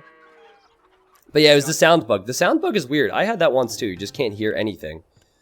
And that's necessary for sure. Restores always say that everyone is Britons? Really? Thanks, DE. Oh, boy. Oh, boy. The mobility from Fire. He's got to use it. He has to avoid all that siege on the front. 4 free villager kills. He will take it. Those villagers also had gold in their hands. That's how quickly plumes can change games. Okay, the Mangonel micro is needed from both of them. So far, it's better from LaaaAN. How does LaaaAN choose to play this? You know what he might do, guys? Look at those resources for a second. He might build a castle on the front, go for fast imp, and just treb Fire down.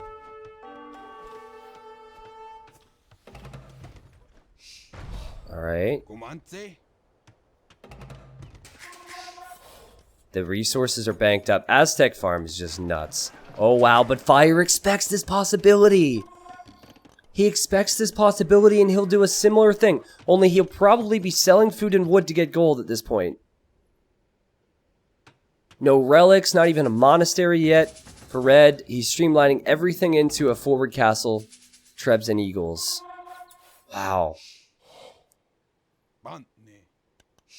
Fire's dancing all around, but the TC's protecting the vills for the most part. I don't see what Fire can do except engage in some awkward fights on the front. Okay, LaaaN is on the way up. He sees the plumes are here.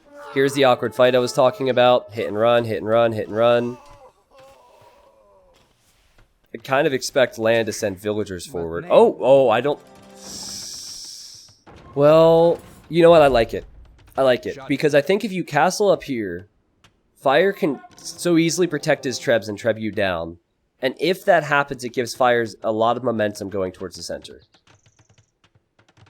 So, I think when you're ahead like this, you need to not be overly aggressive, because that can give your opponent a chance back into the game. But Fire will castle the right side of the pit. This is not something that Red sees, so... Oh, but like, you protect the gold, but now Fire's trebs will have the hill versus you. Shot it. But I suppose Fire... What?! Fire will castle this side because he wants gold. And meanwhile, Red's just chilling out over here. Fire has walked the whole way around. There's no way that Red can't treb that down easily. And he also can't deny it in the first place. That is so... I never would have expected that. That is so interesting. A nice pick off there. No, you can't stop it. What? And I mean, all the gold control is it's for antagonist. He's getting I'm getting tired now. He's getting Elite Eagle. Tell me it's not from that barracks. It's not. Okay, Stonewall behind here was needed because the plumes could come in. He also needs to Stonewall everything. And also there's stone here for Fire. This is so weird. Fire can't take his stone. He can't take his gold, but he's taking it at LaaaN's base. Wow. So where does LaaaN push? Where does he prioritize? Does he prioritize the front or does he prioritize the back?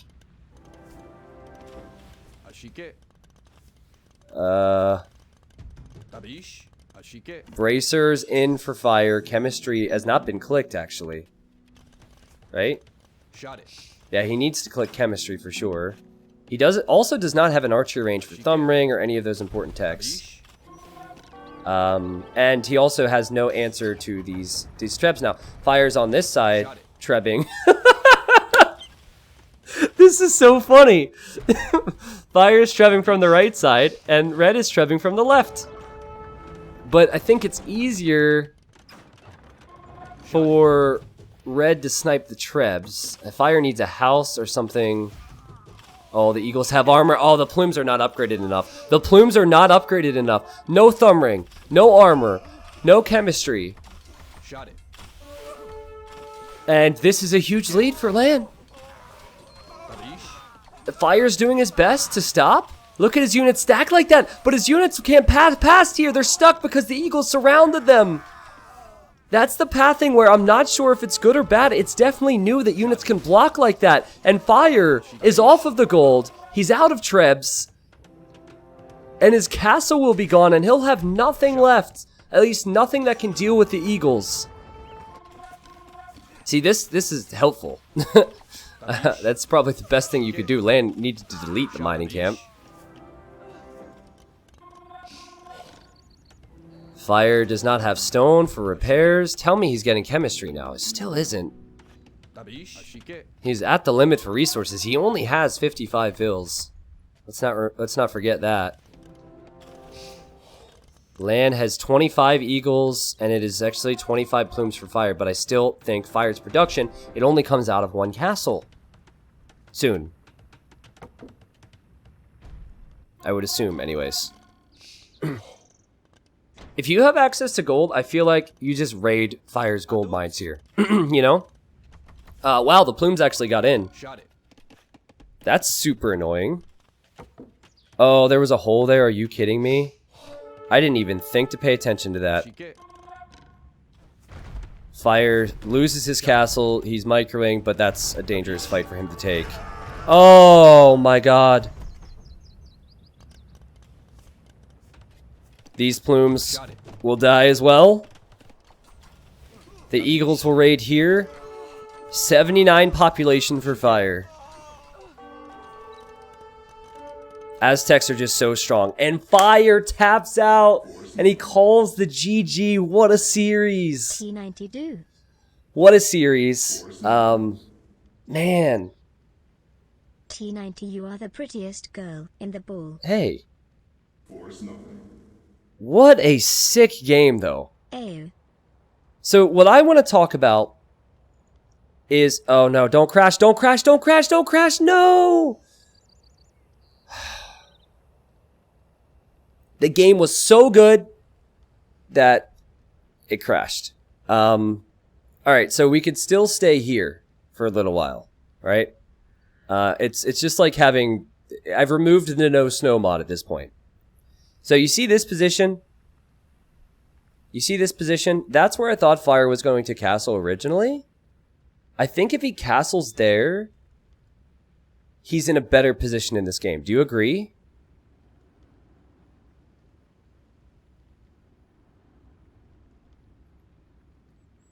Do you agree? Because if he castles there, his first trebs, it was what, 2? First off, he'll protect them with the plumes. Then he's trebbing Red's castle. Then he can maybe get access to gold. I guess the downside then is he has 0 gold. I don't know. I think he needed long-term access to gold, not short-term, and maybe that gold was short-term. But that was sure interesting. That was very interesting. And what a performance.